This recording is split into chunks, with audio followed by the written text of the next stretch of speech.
You're probably going to be crowded by a lot of people downstairs, so be careful. I am not. Well, they think you're the Zodiac Killer. The Zodiac. He does look a little like the Zodiac Killer. When he sat down, I said, there's the Zodiac Killer. Anyway. All right, take care. Young MC, everybody. The great Young MC. The Zodiac. CBS this morning, so I might have a call. Come by and yeah. Okay. Whatever you want. All right, say hi to Allison for me. All right, take care, man. Plug me on there. Whatever you're doing. Yeah. Yeah, okay. Zodiac Killer's a punk. Oh, ooh, going out on a limb? We'll agree with you there. Ooh. Oh, no, look who's here. Oh, my God. Babe. The Zodiac Jew, Gilbert Gottfried. Gilbert Gottfried's here. Like Mexican families aren't like starving in the streets. Yeah, right. Yeah, you can sit there and make jokes. Belzer's here. Yeah, like if Euro-Chinese families aren't like dying of AIDS. Yeah, sure. Right. Yeah, sit there like this whole Reagan administration. We're about to do a story, Bells, about this terrible case. Jogger trial. The jogger trial, but is that wrong to do? I think it's wrong. Because is that like a racial thing? It's like a racial thing. It's like making the bad thing that they're racist. It's like what should we really be talking about in the news? I think we should just talk about the whole imperialist government that America has. It's like the government. It's like how the FBI is spreading AIDS through the United States. Let's talk about that, okay, Howard? Okay. Is the Pope Gilbert? Is the Pope the world's biggest drug dealer? Yeah, he's like the world's biggest drug dealer. And it's like the Bush administration is in with it. He's like in with that whole Bush administration. All right, Gil, thanks for the cute impression. Yeah. Thanks, Gil. Cute. Yeah. All right. Young Now, MC Gilbert Gottfried. I'm shaking hands with Negro people. What is this? He's a racist, Young. You don't want to be shaking hands with Negroes. Let's get a picture of that. Yeah, let's get that. Let's hear the two hands slapping together. It'll be like. That's Knick Knack from the Superboy series. Okay. All right, Knick Knack. All right, listen, let's get back to the news. Is that Come on. Dwayne? Stick with us on the news. Come No, on. it's not Dwayne. He thinks all black people look like... Strangle comedian. That's not hey. I'm sorry, did you think that was Dwayne Wayne? Hi. That's Young MC. Take him outside for a minute. Hi. Who's Hi? Hi. Who's that? It's an old TV show. You wouldn't know about that, Bells. You read the newspaper too much. Get abused every time I come. Bells doesn't know hi. No. Is that Dwayne? Richard, you like dice, don't you? Yeah, I like that. Belzer's anti-dice? No, he likes dice. Yeah, like dice is like it's a whole dictatorship. Because like a place like this, I don't find it comedy. I find it like more of a dictatorship. You know what I mean? Right. Babe, I mean, it's like I think it's dangerous. I think it's dangerous all around. What do you really think about Dice? I think I don't think he's a comedian. I don't think he's funny. I think he's an unconscionable swine who caters to the lowest of humanity. Wow. I think that he panders to the worst instincts in people. Tell the connection between the Reagan administration. Yeah. Okay. He did this on Geraldo. He did? Yeah. He made a connection between... You know what? I talk about you on the Geraldo show. He made a connection about Dice and the Reagan administration? And the Reagan administration. Go ahead, Richard. Where's the connection? Dice Clay is hired by the Reagan administration to poison the youth of America. Did everyone laugh when he did it? No, he was doing it. It's all part of this whole Reagan mentality. Peter Lorre. The Reagan mentality. The Reagan mentality. Babe. Oh, babe. Belzer as Laurie. It's the whole conspiracy to ruin the minds of our youth. They do the dirty talking and talk about ethnic groups and us against them. I'm sorry. All right, now let's get back to the news. Come on. Where's the Maltese Falcon, babe? All right. I'm really going to try this with Gilbert here. Well, yeah, come on. I really want to hear the news. Gilbert's going to be good. Okay. All right. I'll be good. What are we going to do? We'll be good. Basically, what they're doing in the jogger trial, of course, Howard, is establishing that there were several attacks in the park on that particular evening that the jogger was raped. But what I found interesting in the paper today, Amy Pagnosi's column in the Post, she talks about a group of blacks who sit in the courtroom and smirk and make noises as these people testify. Jesus. Yesterday, there was a man on the stand who they broke a piece of wood over his head, and he talks about the fact that he still has some residual effects as a result of these injuries he sustained in the park, and they started making noises like, yeah, sure, right. Oh, my God. Me. I was... They hissed the man because he said he still has some problems as a result of being beaten in the Why park? would any person have an interest in seeing these guys go free? Well, she tried to interview one woman who was sitting with this group, and she's just suspicious of the whole white media. Oh, I see. And just has decided that this is a railroading attempt. Nothing really happened. No, They're just, The society is these doomed. poor May I young make a men. The comment? society is doomed. Can I make a comment? All right, Bells, go ahead. And this ties in with the Marion Barry thing, too. Yeah, right, yeah. There seems to be this cavalier, patronizing attitude towards people who support Barry and like are heckling these witnesses at this trial. Mm-hmm. Now, these people can't all be summarily dismissed. What their actions are kind of unfathomable, I would think, and repugnant. But What is he saying? Right, yeah, let me hear you get out of this, yeah. All right, you think they're... they are reflective of how much people distrust the powers that be, the media. Can I ask you something? government. When Hulk So Hogan it's not dropped just- you on your Oh, head, man. when I Hulk think it's Hogan, Segue, good segue. when Hulk Hogan dropped you on your head, I think something it was happened. wrong, right?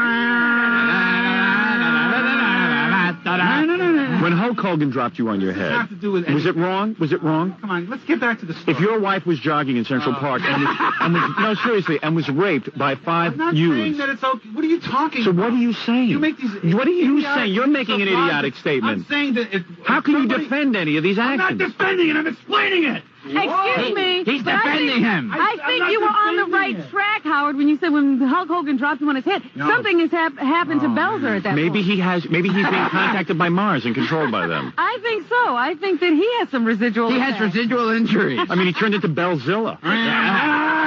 Look, I have Alzheimer's disease. I'm sorry. Belzilla is attacking Tokyo. But, Professor, what can we do?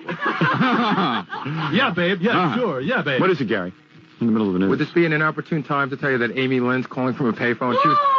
She was looking for Marvin, but she just missed him. Really? Marvin Too Gardner? bad. That would have been an interesting call. All right, let's go on with this. Yes, let's go on Still because over in the news, and You know, it's very easy to attack the joggers. I mean, it's very easy to attack a group of racists in the park. You know, a group of rapists, you know, and I think we're being a little over. what is Belzer's point? Would you explain to me what Belzer's Can I point was? explain to you my point? I would like to know. I'm I'm curious. trying to, if you listen to me. All right, go ahead. Okay. The people that are supporting Marion Barry, you say they're all... What did you say about them before? That they're all... They're crazy? morons? All right, okay. They're What's not going on? morons. Right. They're not morons. They just distrust the society so much that they can't believe that this Well, is tell them to happening. get with the program. Well, maybe they... Maybe He the wasn't program using should get with drugs. them. Yeah, He was okay. trying to lose Yeah, weight, right. okay? Yeah, it's so difficult to get with the program. Start a business. Oh, come on. That's it. Get with it, Belzer. Come on, you elitist. Get with swine. it. Get lost. Get with it. Get lost. Hard work. Go to the bank. Good. Tomorrow night at the Marion Lone Star. Marion Barry was not using drugs. He was trying to lose weight. It was like a whole All right. dietary pill he was taking a there. dietary pill. It's very easy. It's very easy to look at a black mayor and say that he's using drugs. It's a whole racist society. Right. Yeah. Well, let's go on to Why is it something that we racism? can all Okay. agree All right. on. Let's see. I'd like to see you find that topic. Mandela. Okay. I think we all agree. All right. Well, hello there. My name is Mandela. Yeah. He continues his trek across the country, Howard. And Yesterday, I just want to meet Madonna. he spent a short I want to meet time- Robert De Niro and Madonna. That's the whole reason I got out of prison, so that I can meet these big-time celebrities. I wonder if Scott Bale is going to be in New York. Lord. Anyway, Yeah. he spent a short time in Miami yesterday because that is not the most friendly place for Is him. Jackie Gleason still alive? Oh, I've geez. been in prison all this time. I don't think he met any celebrities in Miami. Nelson. I want to meet the June Taylor dancer. Man, them white women look good. Remember that that's apologize for Gilbert Gilbert. Gottfried. Right. Gilbert Saying Gottfried. those things. Is Right. Frank Fontaine around? Anyway, let me just say that he had a difficult time there. He wasn't greeted by many city officials or, governors and so forth because there are a lot of Cubans in Miami, there are? and they don't appreciate Yeah, him very much. Well, the Cubans are wrong. It's very easy to pick on embraced It's very easy to pick that the Castro. Cubans are wrong, Howard. Yeah, let me say something. Yeah. You know, the Cubans cannot. Mandela Man is a man who is being, Well, maybe they're tortured, obsessed with and his Castro. people are being tortured, and he has to embrace Satan if he has to free his people. So I see nothing wrong. Uh-huh. No, I see nothing wrong. I see nothing wrong with Mandela So embracing anyway, he Castro. didn't spend a lot of time there. He rushed right away from there and went to Detroit. Right. Where the Union Where it's safe, yeah. That's right. You mean Detroit, Africa? Yes. And he, again, received an overwhelmingly positive greeting and was met by the officials of the state and the city in Detroit. He also said that while he was in prison for those 27 years, some of the things that helped him keep his spirits up was running away from the other prisoners who was in love with me. was the music from Motor because I would never make a City. racist remark like that. Excuse me, and he even quoted one of the songs that he used to listen to. What was one of the songs? The pot song. All right, here we go. What was one of the songs? Well, if you listen, you'll know. The words go, count. Brother, there's far too many of you dying. Now, what song is that? Marvin Gaye. All right. Everybody gets a point. Yeah. Marvin Gaye. I thought he was going to do Masturbation is Just All Right With Me. You know. A little sexual healing, maybe. Sexual healing. You know. Come on, sexual healing. Sexual healing. Mandela was at Madison Square Garden. He said, Today, I consider myself the luckiest person in the world, except for Joe Piscopo. That was Nelson Mandela at Yankee Stadium, ladies and Yeah, gentlemen. right. That's a real nice thing to say, It's man. really nice. Man spends 27 years in That jail. was Gilbert. That Yeah, was Gilbert. right. Yeah, okay, good. Make a mockery of a man's I life. hope that some of Nelson Mandela's dignity and forbearance rubs off on the American civil rights movement. Right. That's all. That's all I could say. I Yeah, see. right. Don't like the way the black people act Same. Because here. it's very easy to No, I didn't say pick that. on a group on a mob in Central Park and say that they're bad somehow. Yeah, right. All right, Yeah. park it, Bill. And by the way, let me just say something, if I may, boy. okay, babe? Oh, boy. Joe got it. Piscopo is not here to defend himself, man. Yes. And, Bells, Gilbert. real nice Bells. No, Gilbert did that. Right. It's okay to pick on Gilbert. It's okay to pick on poor defenseless Joe Piscopo, but if he was a black man, he wouldn't say that. Yeah, because because Joe Piscopo is black, you feel like you have the right to he's pick not. on him. Right. All right. Well, Nelson Mandela continues his journey today. He's due in Los Angeles, where he'll have another one of those A 3-picture deal. star-studded parties. At the fundraiser tonight, they expect people like Jane Fonda, Tom Hayden. Jane Fonda and her new breasts. Yes, she'll be bringing those along. Ooh, I like them new breads you got there, Janie. Muhammad Ali will be there. Mike Tyson again. Danny Glover, Alfred Woodard. Alfred E. Newman. Alfred Newman. I always Lou enjoyed your Gossett comic Jr., book. Billy D. Williams. Will Knick-Knack of Superboy be there? How about Bill Don Cosby? Johnson. Bill Cosby, Spike Lee, Eddie Murphy, Richard Pryor. No. Quincy Jones is arranging all of this. Shirley Hempel. I don't think she'll be there. Shirley Hempel. And over the weekend, Mandela will be in Oakland, California. Will Florida be at that? Who? Esther Roll, Florida. Maid. No, the maid on Maude. Yes. Well, anyway, let's move crazy along to here, pick on get through Florida. this news. Remember the kid who was accused of killing his parents because they made him drive an old car and I not got the off. new I got off. 41? Yeah. Well, they found him guilty yesterday. Right. Yeah. You're very easy to Was he pick. white or black? He was a white kid. Yeah, but he was the white guy who sympathized with black causes. And so the whole Reagan administration is going to, try to attack him and find him guilty. So now they're going to say that killing his parents is wrong somehow. He was sentenced to drive an old Volkswagen, I understand. He hasn't been sentenced yet. He could get 25 years to life, though. Right. And at 18, that would get him out of Can I get jail some at a coffee pretty out of here? advanced age. Wow. Babe. I need a noose. I know. Yeah, go ahead. Anyway, so Martin Tankliff, the 18-year-old adopted son of Arlene and Seymour, You adopted. You're not born to us. Sorry, go ahead. he has been found guilty He chopped their heads off, right? of killing his parents. No, he didn't chop their heads What's off. wrong with A little chopping? Yeah, Oh. like it's a bad it's a thing. bad thing to kill your parents. Yeah, like parents have every right in this world to people live. don't make mistakes. Yeah, like parents have never ever like abused blacks and Asian children. Right, right. Like the whole adoption system isn't corrupt, man. Yeah, right. Sure. Meanwhile, remember Peter That's not a Bedford? part of the Reagan administration. Remember Peter Bedford? Yes. He was Yes, a young the man Bedford who file. was arrested for running down the street one day, slashing several different people across Oh, so the that's a face with a bad thing. razor, Yeah, sure. including Vivica Lindfors, the actress. Like everyone doesn't have bad days. Yeah, sure. Well, Sure, like you Maybe can't he had have like a a muscle razor. spasm, and the razor just happened to be in his hand, and his he arm is plea like... bargained the charges down, and So if he's a shaving without a good boy license. and doesn't do anything Shaving without a wrong, license. That's what he pleaded guilty to. Right. Yeah. and if he doesn't do anything wrong for the next year and stays in school, he may not have to do any jail Well, I'm going time to run at down the all. street Thank and slash actresses in the face and see if I get off. Yeah. Yeah. Careless pruning, man. You know, does that say anything about American justice, Belle? Yeah, Bells, what a about young it? white man, he Yeah. gets off. Right. A white man. White man running so fast. You know, if he was black, he would have done 25 years Yeah, in prison. that's right. Okay? If he was Mexican, he would have been twice as long. That's right. Right. But there's a pecking order, right? If he was from the planet Exo, he would have been a lot of trouble. Right. Also, the state legislators have moved against dwarf tossing and dwarf bowling in New York. right. Oh, come I on. guess you're out of work, Gil. Yeah. But you know... Out. Gilbert's out of a job. Nobody be tossing him around anymore. Let me go. Oh! Boom. Hey, let me go! What are you, a homo? Hey, what are you, a dwarf homo? They announced an agreement yesterday on a bill that would ban dwarf tossing and dwarf Hey, bowling. let me down! Help! Hey, wait! Help! Believe me, if it pays, Gilbert's in. I'm telling you. In bars and other businesses. Hey, do I get lunch, Alice? No dwarf tossing? Why? Why is that? They say free t-shirt. Whoa! Why shouldn't you be allowed to toss a dwarf? They say Punching contest. The Jew punching contest. Whoa! Out! Oh!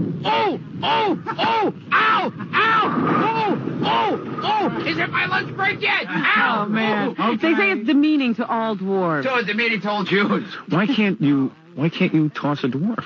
It demeans the community. But what if a dwarf wants to be tossed? That's what I say. Dwarfs are black. No, am I right?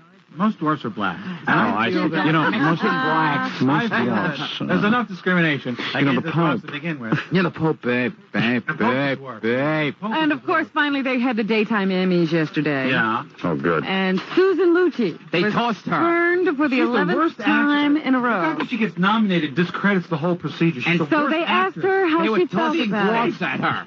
These guys are incredible. They threw a dwarf at Susan Lucci. I guess I tend to laugh about it.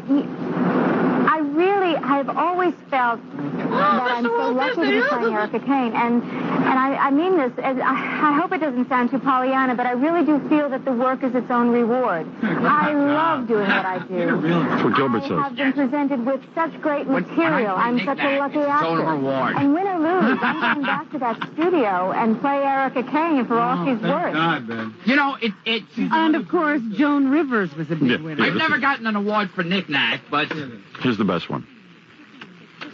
2 years ago, I couldn't get a job. I could not get a job. My income dropped to 1/16 of what it was before. It was only $3 million. And people said I wouldn't work again. And my husband, as you know, had a breakdown. It's so sad he's not here because it was my husband, Edgar Rosenberg, who always said... Ruined your career. Ruined your career. And except for one terrible moment in a hotel in Philadelphia where he forgot that. He was a jinx. This is really him because he was with me from the beginning. And I'm so sorry. There you have it. You know, I'm That's what's tired of happening, these folks. celebrities washing their mental laundry in public. Yeah, me too. I'm with you on that, pal. Now, give me a break. You bet. She You made bet. $8 million, and she had a slow period where she only made $400,000 a month. Yeah, right.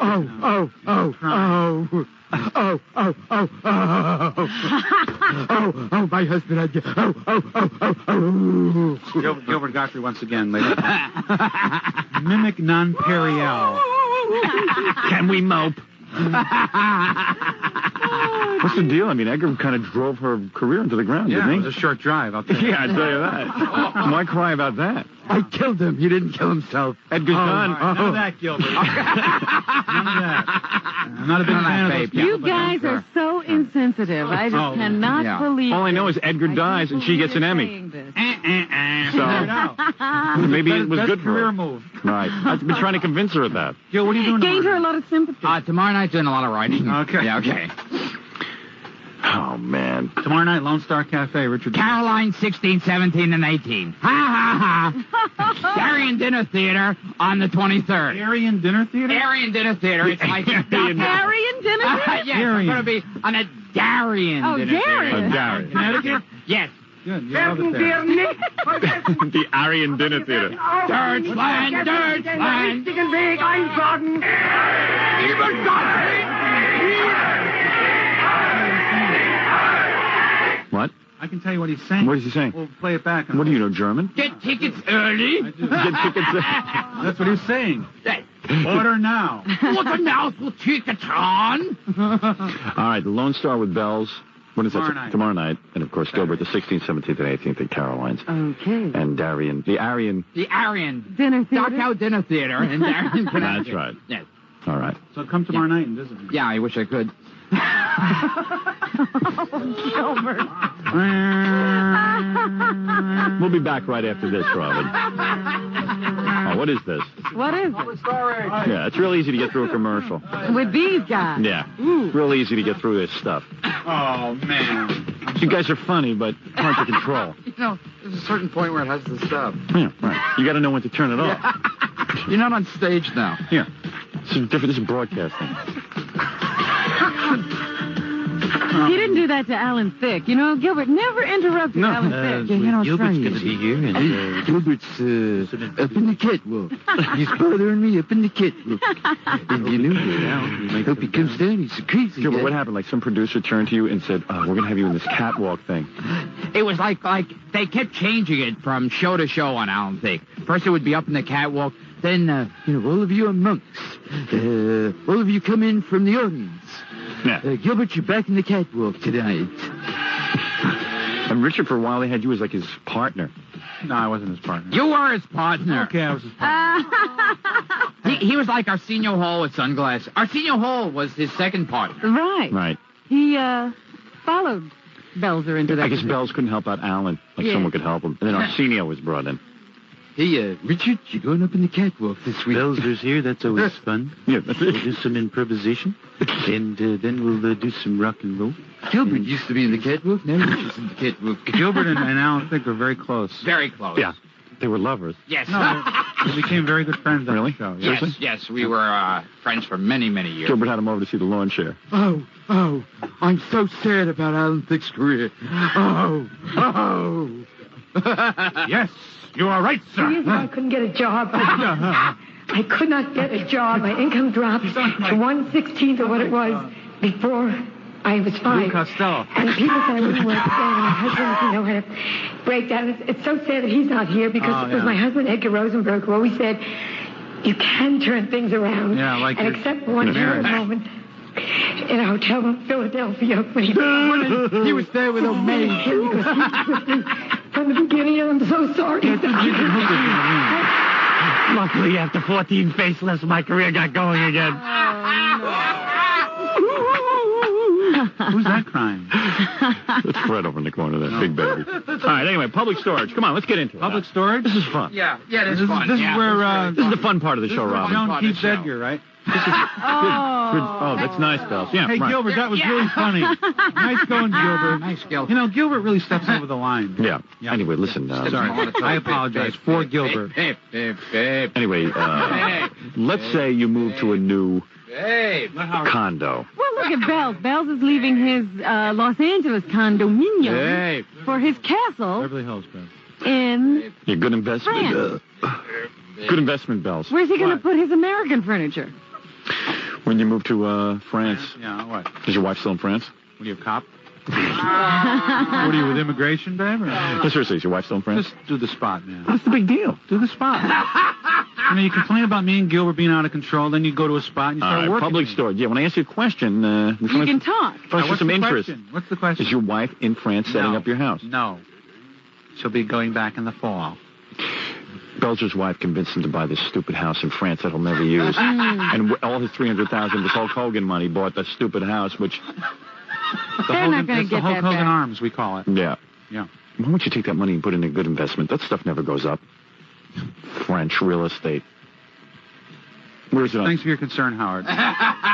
Aren't you a little nervous? I'm not nervous at all, man. You don't care. I don't care. It's true. If I I had... don't like the frogs. I never liked the frogs. Well, the French are good friends of the Jews, so you'll feel safe there. His wife's not Jewish, so she's safe. Yeah, doesn't she's safe care. there. He'll get killed. She'll have the house. Right. Wait a minute. There's a conspiracy here. See, it's the whole Reagan thing. Yeah. Oh, Reagan thing, yeah. See, sure. Reagan and Hitler had So you a moved to meeting. France. Very few people Who know. were you, Jerry Lewis? Why, may? No, my career's over. Public storage is so good. Hey, what is this public store? It's a group of homos. You know, Dice, Yeah. public storage. Oh. Come on, man. Public... Oh, Belzer's upset. You can't even imitate. He wants to hear about Don't do it public because, storage. you know... I want to hear public storage. I shouldn't do Dice. This Dice is all part of the Reagan administration. I got to see that program. That's Me too. July 11th. July 11th. Let's talk about Howard Stern. Do you? You say something nice? Huge plug. Thanks. Huge plug. That's all I ask. July 11th, also Ford Fairlane opens up. Oh, man. boy. And July 12th, it'll be on video cassette. But, you know... ladies Why and are all the gentlemen- comics so hostile to her? Don't, let's not get into You know, this let's argument. not get into it Do because, the you know, spot. Do the spot. You know, Bells can talk about everything but Dice Clay. Yeah. I talk about him on Bells is national upset. television. National television, babe. Go. Well, you didn't Public understand storage. us at one time, and you used to say bad things about us. Yeah. So how do you know Don't be that an... you're What are you, an right? Aunt Tom now? You're going to apologize for Dice Clay? I'm not apologizing for anything. I'm just saying, please, do you think you might Robin. be wrong about Andrew Dice Clay? I see. I may have been wrong about Hitler, too. Did you say some bad stuff about us and then you changed your mind? I just said a little thing about you, Howard. Something about Hitler and me? Yeah, that you and Reagan and Hitler were friends and played cards. We played dreidel It's together. all part of the Bush administration. There you go. Bells is still on the Reagan administration. Reagan's out. Now I he's... know. He's like, never going to like the forgive effective Reagan. Reagan's not going to spill over into the third millennium. I thought I said that. You know, I mean... The Reagan effect. The Reagan of... I can keep my mouth shut and just let it... Yeah, make a mockery of the whole thing. Wait, you'll sing. You'll see what'll Like happen. the water stopped being polluted when he left office. Right. Yeah, Like the SNL fixed himself when he left. Yeah, sure. Yeah, Like the toxic babe. waste Right, babe. cleaned Yeah, itself up when he waste, left. babe, down in Mexican Like town. all those dead people from those plane crashes when he fired all the air traffic, they're going to come back to life. Yeah, okay, good. All right, now listen to me. Gilbert jump-started Bells, and I can't Oh, stop him. I know. The Marines 11 are going to come back to life now that Reagan's out. Public storage. If you dial 1-800-44-STORE right now, Sure, like they're not storing toxic waste. if you rent right now, Oh, boy. you know, Gilbert keeps his sexual memoirs in public storage. Your membrane. Anyway. Yes. Yeah. Right. Yeah, okay, public storage. Yeah, right. There's a joke that went nowhere, babe. Yeah. Yeah, right. Like, that's important. Small businesses use it, store inventory, anything you want. It's computer access, resident manager on site. Rent now, and $1 pays you your first month's rent. All right. Does your Okay. staff listen to the show in the other room? The offer expires July 1st. Mention that you heard it on the Howard Stern show. You don't have much time left to get in on this offer, I'm just realizing. Right. July 1st. 1-800-44-STORE, Robin, is the number you can call right now for public storage. Canada.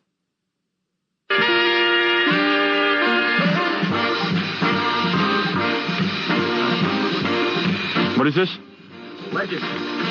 You know, Legend. there are very few legends left in the world today, but, well, Howard Stern's one of them. And you could have Howard visit your home. Was Geraldo totally annoyed with Gilbert when they did that whole show? Actually, Gilbert was brilliant on the show. That was brilliant. He didn't answer one question, Right. but he answered every question.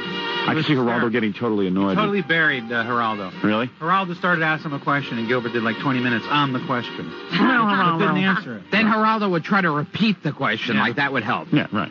But you should get a tape of it.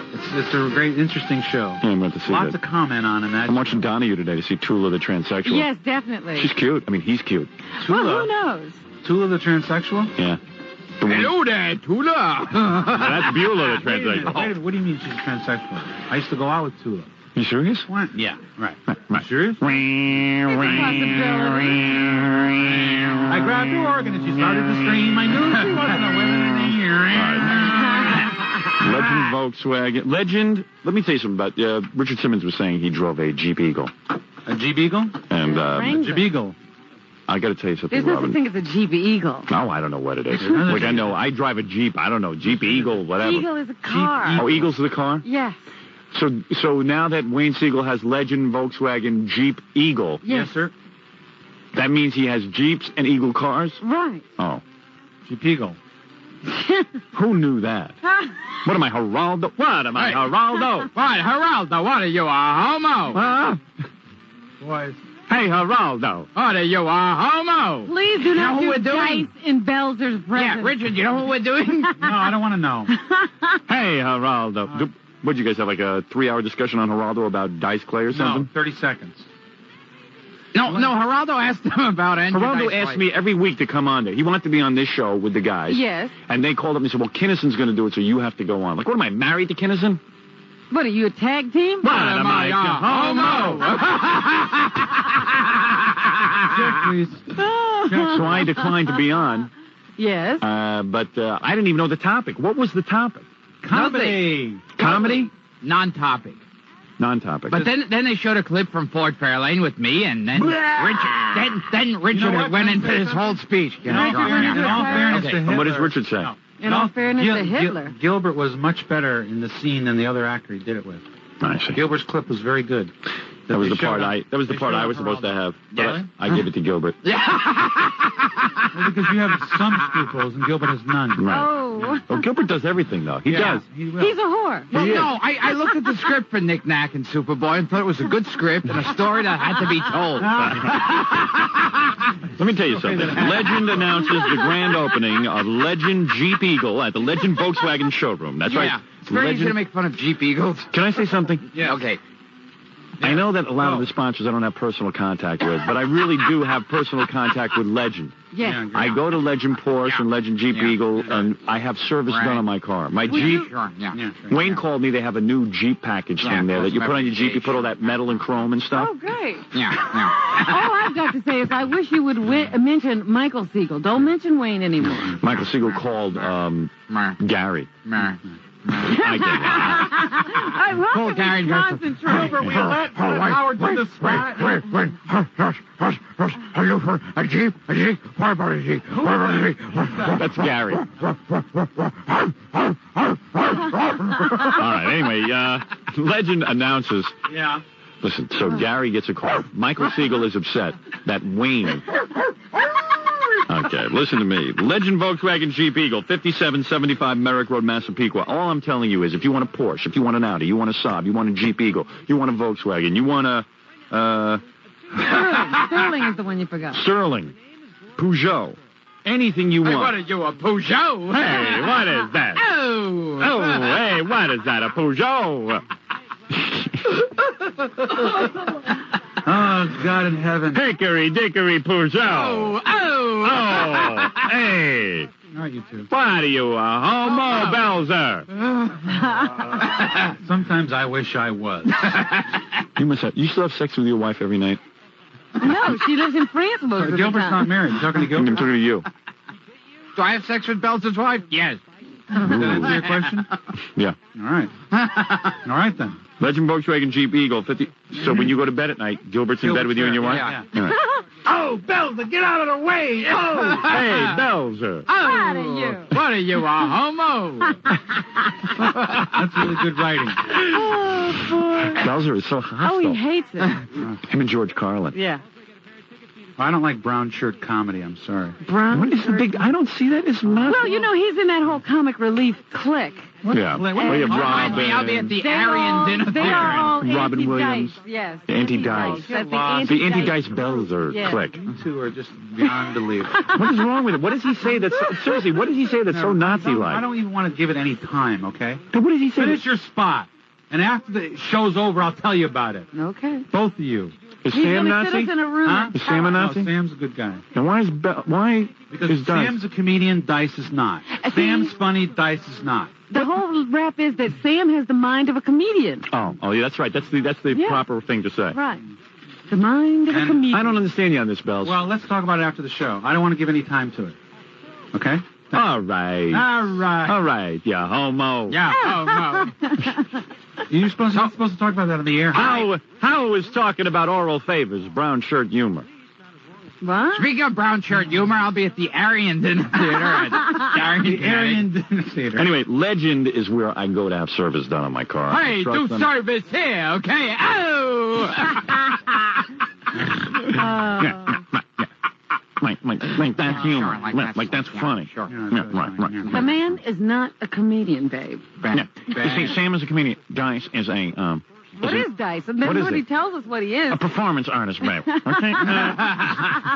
It's really Laurie Anderson doing a character. Has anybody figured that out yet? Hi, I'm a man. All right. That was Laurie. Andrew Yam Clay.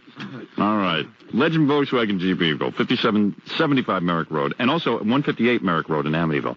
This is where we go. This is where we go. Yeah. Can we talk here for a while, Fred, or? Oh, can we talk? I guess we can because Freddie's not there. Oh, good. Fred's out of the business. 2 years ago, I couldn't get a job in this business.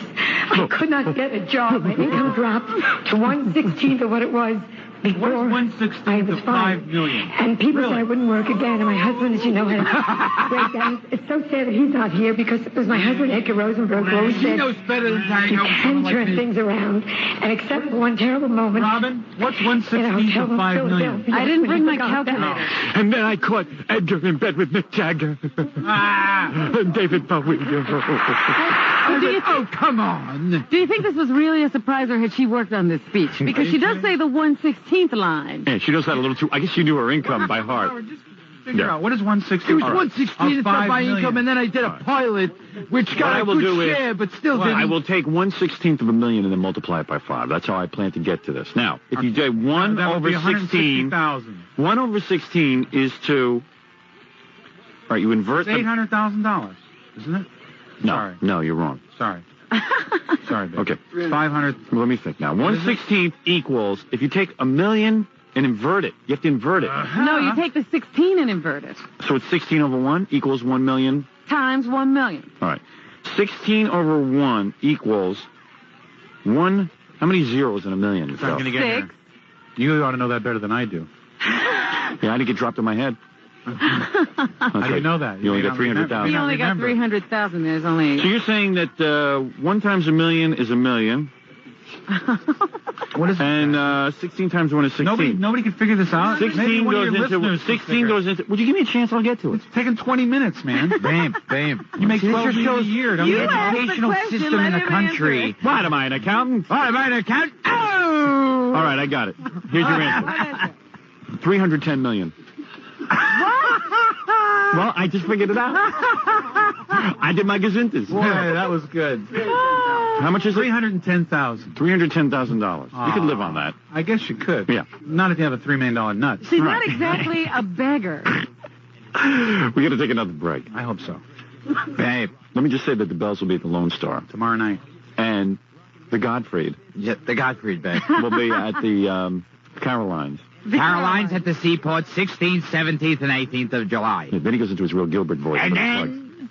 And then, of course, it's the Aryan Dinner Theater. Aryan Dinner Theater in Darien, Connecticut. Is that in the round, babe? People are going to be eating roast beef. Oh, you know what else is going to be happening in July? They'll open Fort Fairlane. July 12th, video cassette. Oh! Sorry. Oh!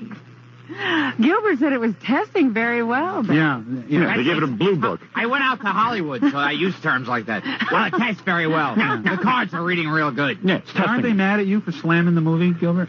No, The producers no. are mad at you. I Didn't had a they long call you talk up with and them. say... I went up to the mansion. Yeah. I went up to the mansion. Yeah. With Joel Silver. Yes, and what they say... We talked about it. And we had a everything's long okay talk. now? We'll be sat- back right after these All right, words. yeah. Hi, we're back. What is this? Help. Best help. Okay. It's very easy to attack help.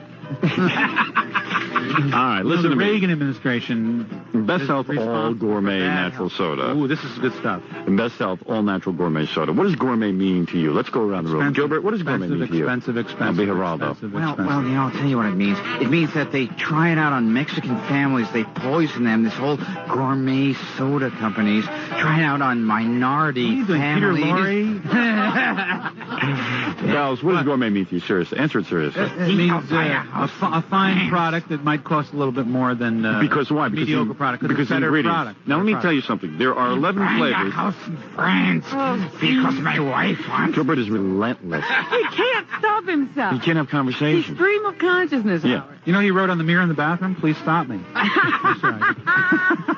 In lipstick. Yeah. I may joke again.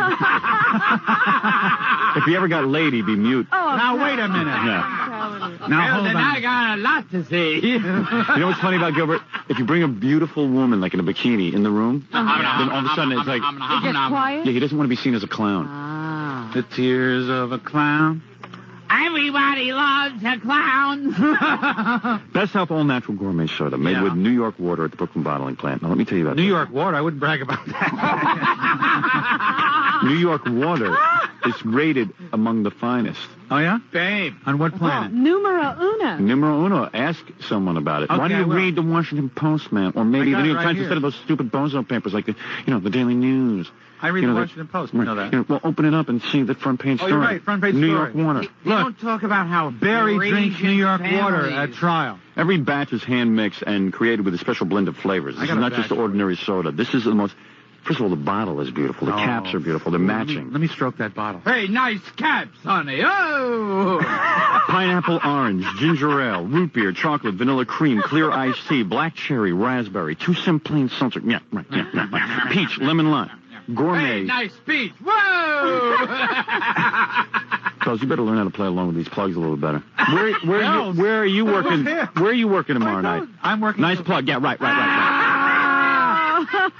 Then you love Best Health, I'm right? working at the Gourmet. You love Best It's Health. my favorite drink. You know Right, that. that's better. All right, Lone Star Road. I love Best Health. Best Health's all natural gourmet Can I soda. just say one thing? Yes. They put it in my dressing room whenever I work anywhere. It's in my rider.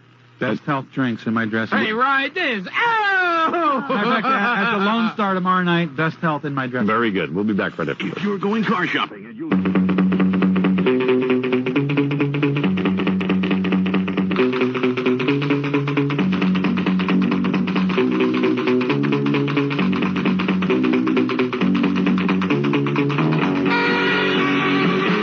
What is this? Hackensack. Hackensack. I want you guys to hear something. Okay. Just listen to this, so you'll learn something. Dig it. There's a car dealer. Uh-oh. Yeah. There's a car dealer on the mountain. I just gotta I find the right tape, okay? Lone Star Cafe tomorrow night, Richard Belzer. Caroline, 16th, 17th, and 18th. Nah. They can fill that void, Howard. That's what Right. they're trying to tell you. If I The take a world- breath. Yeah. Lone Star tomorrow night. We have such Caroline, 16th, 17th, and 18th. We have such great conversations during the commercials. Everyone takes their time and everyone just talks slowly. And then we get on the air and everyone's just hustling for the mic. Lone Star tomorrow night. It's like a race. Who can get the first joke out? And Yeah. 18th of July. It's like a bunch of old, it's like Henny Youngman, Sandy Barron, and You know what Joey it's like? Adams all You know sitting how around. those tap dancers, get Yeah. into a circle and they try to out-tap each This is other? what's going on in here. Yeah. It's like a comedy Caroline, shootout. 16, It's like 17. the Sunshine Boys from hell. Tomorrow night. What? All right, listen. Well, we're plugging each other now. I know, and if you could just listen, it would All right, go. help so much. Hey, what are you plugging each other? Oh! Hey, yo. Hey, what are you guys Stop it, plugging Jeff. each other? Oh! All right. Sorry, What are you, homo? You want to plug each other? Oh! There's a car dealer that I'd like to talk about, Andy Photos, over at What Hackensack, is he, a photo? Hackensack Ford Mazda. Now, here's a tape of him talking. In fact, I went over and I said, Andy, Yes? you're a car dealer. No reason we can't have an intelligent conversation. I don't believe that all car dealers are stupid. Uh-oh. I would like to talk to you about this whole Mayor Barry thing. He said, well, listen to what Andy Photo said, and I thought it was pretty relevant. Go. Okay. The reason I'm out here this afternoon is we're doing a Oh, no, they gave me the wrong tape. Okay, thank you. Another joke killed. The reason I'm out here this afternoon I want to kill myself. The reason I'm out here this afternoon is because there's been some trouble with our family. We want to settle it up. No, no seriousness. Here's the tape. This is Andy Photos talking about Mayor Barry, Yeah. the whole Mayor Barry This is not too much of situation. a stretch. Okay, here it is. Here's Andy Photo. Car dealer is very busy. Right about now is a time that all Americans are pressed to a position where they should look at this thing more than just the criminal allegations. What's about to happen, that, from my point of view, is that based on what Barry has done, not to condone his actions, but the legal process by which the government used to entrap him with or used to bring the criminal matter forth should be scrutinized with a great deal of scrutiny by all citizens of the United States, because it's those same bases by which they will bring about laws that you, as well as myself and others, will be judged by. And I don't want to be judged by what Barry has done, especially with the precedents that have been set in the entire investigation, as well as the money that has been spent. Every procedure that has been followed has been a new procedure. I'm an ex-policeman myself, and I know certain ramifications of dealing with informants and so forth, and in every aspect that the government used should have tainted that case. So I'll think the overview, or the more in-depth part of what's going on now, is that people should be saying to the government, we could have had Barry legally and legitimately if we had just gone forth with the regular procedures of investigation. I'm fallen, and I can't get up. All right, now, you know... I think... Who is that, Rashida Moore? Yeah. I think they should be scrutinized with a great deal of Don't do scrutiny. that. Don't do that. That guy was absolutely right. But they should scrutinize them with some scrutiny. Huh? What did he say? Oh, yeah, like you didn't understand. No, I want you to tell me. Belzer was in here screaming, what's so funny about that? Funny. No, This really, is what is so absolutely funny true. about This that? is he's right. Well, then they asked Effie Barry what she thought. And she said this. He certainly has. And then they don't think about his wife. They don't think about his kid. That thing that they had supposed to have been a trial with his wife hearing everything that's going on. All right, you got it. That's right. No, it's actually Mrs. Photos. His son hearing everything. I think the government is lousy, and this whole thing they having stink. And if I was on the jury, I'd find him not guilty for the reason of what they pulling. His bad partners, his wife, ain't interested in all that. They got the man. That was it. It's a helicopter. Let me go. Stop it. When you get up there and you involve his wife, you involve his kids. It's bad. What's that airplane attacking me for? Because what did his wife do? Let's go on to something And then if he's such a great lover, Aircraft. he better talk to the rest of these crack women and let him tell them how is this man getting all this nature.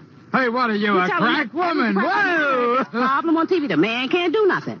But man, Barry, baby, he is a lover. Maybe they better take his blood and send it out to the rest of them. Nah. What is it, Mark?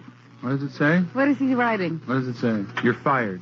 Turkey straw? No, Chrissy Hines. What about Turkey it? straw. Turkey straw. Oh, turkey straw is with us. What's turkey straw? No. Chrissy Hines from the Pretenders. What? Turkey straw. From the Pretenders is out there. What is turkey? He gives me a note that says turkey straw. That's him. That's his right. Turkey straw. I didn't send any note. I don't know what's going Hi, on. special guest Turkey straw is with us. What did you say? I want to bring you a special gift. Please do. Bring her in. I would love that. That would be very And nice. it'll be a big surprise now when she gets in. Yeah. She's not coming in? Huh? She just said yes. She just said no. She doesn't do live radio. Who doesn't do live radio? Why is she here?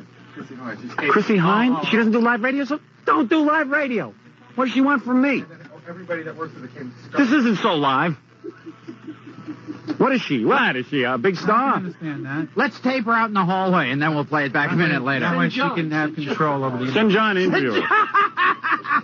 What do you mean she doesn't do live radio? I have no idea. Oh, you do? You understand everything, Belle. I thought Chrissy is like, I think Chrissy's like real political and... Well, she's a vegetarian who's very vehemently against the eating of meat. I say eat some meat and get it Hey, live. eat some meat, honey. Oh! What? What happened was Mark went up to Chrissy and asked her to do it. So, of course, the celebrity always says yes to everything, and Right. her people came scurrying over, freaking out. Oh, her people freaked out. Well, that's what they're there for, to say no. She's not... To say no, like she might actually get some publicity if she came on the show. Fun. Yeah. Yeah, great. Don't come on the show. Yeah, she won't have a good time. Might have She's some not laughs. interested in fun. It's not her fault. Chrissy, you won't like It's Howard the people Stern. around her. Chrissy, you won't be able to handle Howard Stern. He's a real animal. Let's confront He her eats staff meat. when we get off the air. I don't tell her I don't eat meat. And I'd like to talk to her about Hey, it. I eat meat. Whoa! Like, hey, you tell her no way she can sell out Club Benet without me. Oh, my God. Whoa! Oh! Anyway, get over to Hackensack Ford Mazda. That's Andy Yeah. Photos' place. Okay, great. Call them at 201-487-6700 or stop by Hackensack Ford Mazda at 320 River Street in Hackensack. Gary, tell Chrissy to come in here and don't listen to her people. Tell her to come in. Tell her the Bells is in here. Tell her the Bells is in here. Sing Gilbert with a microphone to get Chrissy. Sing Gilbert with a microphone to get Chrissy. Our roving reporter. Yes. Roving reporter, Gilbert Gottfried. Just say, hey, Bab. Hey, babe. Take a walk on the Bab. wild Babe. Hey, Bab. Hey, Bab. Hey, Bab. So, Gil, where are you going to be next week? July 16th, 17th, 18th, the Caroline's Darien Dinner Theater in Darien, Connecticut on the 23rd. I can't take it. I'm trying to get something going with these guys, but I give up. No, it's out of control. Hey, Gilbert, from now on, you gotta come in when nobody's here. It's too. You guys are. What? Where are you going to be tomorrow? It's impossible to have a conversation with him. I got a couple of faxes last time. How annoying is Gilbert? That's what. Really? It's from David Letterman, but. What is that supposed to mean? Just kidding. No, because he's like too political. He's like, he supports the Reagan administration. It's this whole kind of yuppie Reagan mentality that the David Letterman show has. Chrissy Hind is of the Pretenders. It's a rock group. And, Special. I'm special. She's so special she can't do her radio. She's a great talent. She was going to come in here. And, it's not her fault. And her people, which is the record company. Can we talk to the people? Yeah, well, after the show, let's confront them. Let's talk to the record. Give me a microphone. I'll go out and talk to them. Punch their faces in. I'd like to find out why it is they feel freak that out. every time my name is mentioned. Give me that microphone. Why do you? That I'm microphone. working on your microphone, but I thought I just heard Chrissy Hind walking out. Hold on. Good. Let her walk out. Tell her to walk out. Like there's something Bring wrong somebody with me. to us. By the way, I'm going to be in a new movie as long as we're plugging. Go ahead. Fort Fairlane. Moon Over Miami with Cyndi Lauper and David Keith. Is it any good? Yeah, it's very good. Very good. Really good. What is it? Tell us what happened on What, mic. she left? Why? All I heard as I was walking in was the voice of Chrissy Hind going, "Goodbye, everybody." Why? Because they're angry. I guess she doesn't like the way you're talking about her. It sounded like I everyone. didn't talk about her. I said, why is it her people? Nobody, they brought up her name to us. We didn't even know she was here. You know, you try to be nice to people. I hope she eats a cow. You hope she hits a cow? How's she treating her husband, Jim Kerr of Simple Minds? How's she treating him? What, are they still married? No. Did she really walk out because of what we were doing? I think She walked out because of what? Wasn't I saying I understand her? She hasn't had a hit in Right, 5 Robin? years. Robin? Yes, you were being very understanding. She better learn how to kiss ass a little bit if she wants to sell some records. Stop being so full of herself. That's too bad. Well, there goes an interview. Hey, you ask 5 people who she is, they don't even know. I love these rock stars with attitudes. Yeah. Yeah. What happened to rock and roll and sort of this renegade attitude? No, there isn't any such Everybody's sensitive now. They're all Luca and Susan Vega. My name is Luca. My name is Luca. I fell out of a second store window. All right, honey, sing about something I I'm like. going to make money off child abuse. My name is Luca. Right. Donate your funds to You know, they say at her concerts it's kind of weird because the only song that people really know is the Luca song, so it's strange to see people sitting around singing and swaying and clapping and their hands to a child abuse song. Yeah, like that's right. Like, real sensitive audience. Right. They all get excited about the child abuse. Yeah, you tell Chrissy Hind that from the Pretenders, she's pretending people still know who she is. What is she, homo? Hey, pretend on this for a while. All right. Listen. Some matey. All right. Obviously, she is a woman who doesn't like me. Now with a full report. What happened, Mark? Here we go. Mark. Here we go. Now, What is it, Mark? What is the problem? Let me hear her problem. She didn't have a problem. Let's start with that. I don't have a problem. She lives in England. Ouch. Okay? I'll give you the whole Bells lives story in France, so straight what? up- Straight as I can. She lives in And England. I saw Chrissy's underpants. Thank you. Right. Story from a couple of weeks ago. I had asked the record company if Chrissy could come. And She lives in England, Rob. Long walk home, huh? Chrissy Well, could it's a be good on thing your she show. started now. Right. And the record company said, we hadn't asked her. Her management had said no. When she comes up, you can ask her. But in the meantime, let's just schedule an interview with Flo and Eddie. We'll do that one anyway. When she comes up, you can ask her to be on the show. So she comes up. Right. I said, Chrissy, would you like to be on the Howard Stern show? And she says, okay. And she said, it's live. And I said, yes. She said, well, I usually don't do live radio, but it's okay. I'll do it. Right. So I'm about to walk in. I come in, go back outside, and the management's screaming at me, we don't want to be on the show. How does management manifest itself? One person? Well, the management has decided Who's that management? Who is her management? has What do you mean decided- management? One guy? One woman. One uptight little... One woman and one woman from a record company. Oh, Two people. Two people who have nothing going on in their lives except to walk around people who are talented. I just want to tell the Yeah, go story. ahead. Has decided All right. Just tell me they don't want her on the show. And she said, "I'm sorry. I don't know who Howard Stern is. You told me he has best ratings in America. Chrissy doesn't. It's fine if she lives in England." I said, "Well, whether she go live in England, honey. So keep listening to those uptight, non-rock and roll types, corporate anyway, types." at that point, I went back out and she said, "All right, if you really want me to go on, I will go on." Oh, very nice. I like her. You should. And then She what was very happened? nice about all this. Then the management again insisted, "We don't really want her doing live radio. She might say something." Yeah, she might say something, what? That they don't approve of? I believe she has a couple of lawsuits right now that are. So what? So let her and talk I'm about saying, it. Look, she should know what to say and what Hey, were not those to say. two No one's gonna prod her into saying anything. stodgy old broads who were advising her holding hands at the time? Oh. And I want to be on record as I'm not putting down these people. Otherwise, I think they all got into a whole Good, fight Mark. here. But All right, anyway, go bully the turtles. I got completely. Anyway, I got completely cursed at and really. Who cursed you out? Who cursed you? She did. Chrissy? Absolutely. Why? Saying that it was my fault, my problem. You didn't tell me that this was going to be live, and you didn't tell. And there he is. He's calling me names on the air right now before I even walk in. I didn't call her a name. He said something about her, which she got upset about. What did I say? It's a joke. About It's called a sense of so-and-so humor. wouldn't walk in. But she, as I said, she doesn't know you.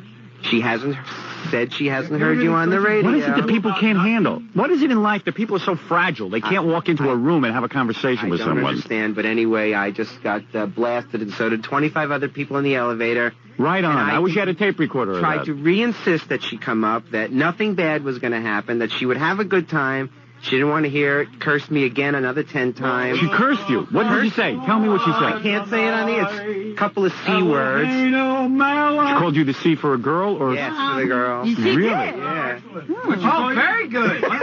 Very good. Wow. Excellent. That's wild. You know, here's people who start their careers in barrooms. No, Richard. These are people who start their careers in barrooms with people tossing beer bottles. You know, it's sort of like a rock and roll attitude. Then all of a sudden they have a hit record, and everyone gets sensitive. Where the sensitivity comes from, I don't know. They're sensitive to this issue, that issue, the other issue. They can't even talk. After a while, they can't even talk live. They got to be on tape.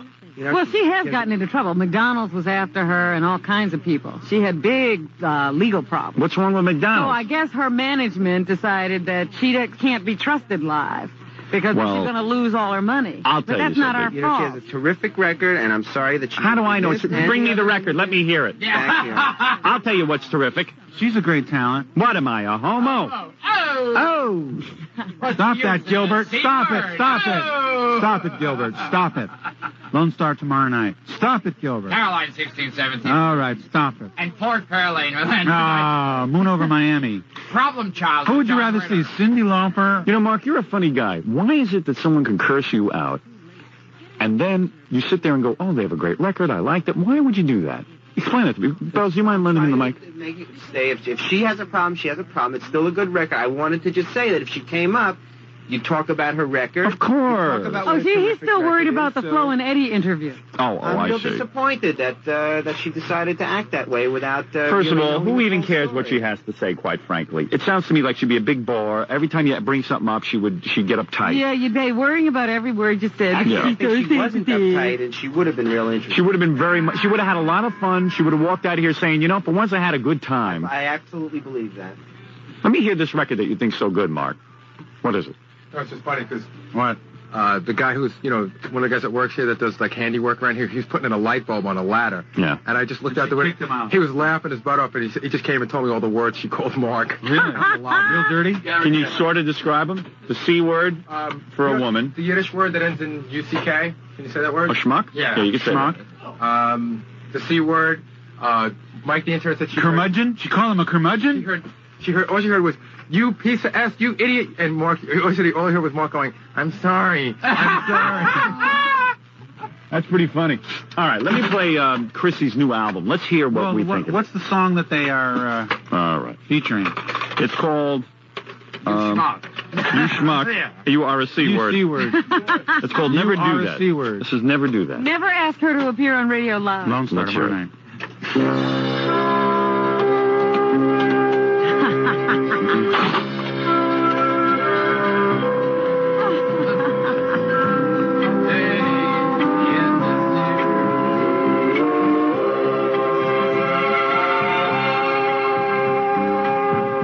Has anybody seen my old friend Abraham? All right, enough of that. You know, they were sitting here worried about how they were going to say this was a good record. Yeah, right, yeah. Let's give her a fair chance. Yeah. Let's give her a fair chance. Okay. Okay? Before we knock this, let's give her a fair That's chance. so funny. Here we go. Hi. Sounds like every other song, June. Well, it's June. I've got $52. I went downtown. I spent 51. Now I got $1 left.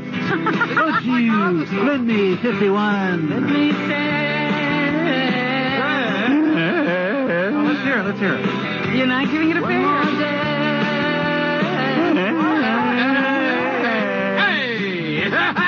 Chrissy Hines and Andrew Hines. Hey!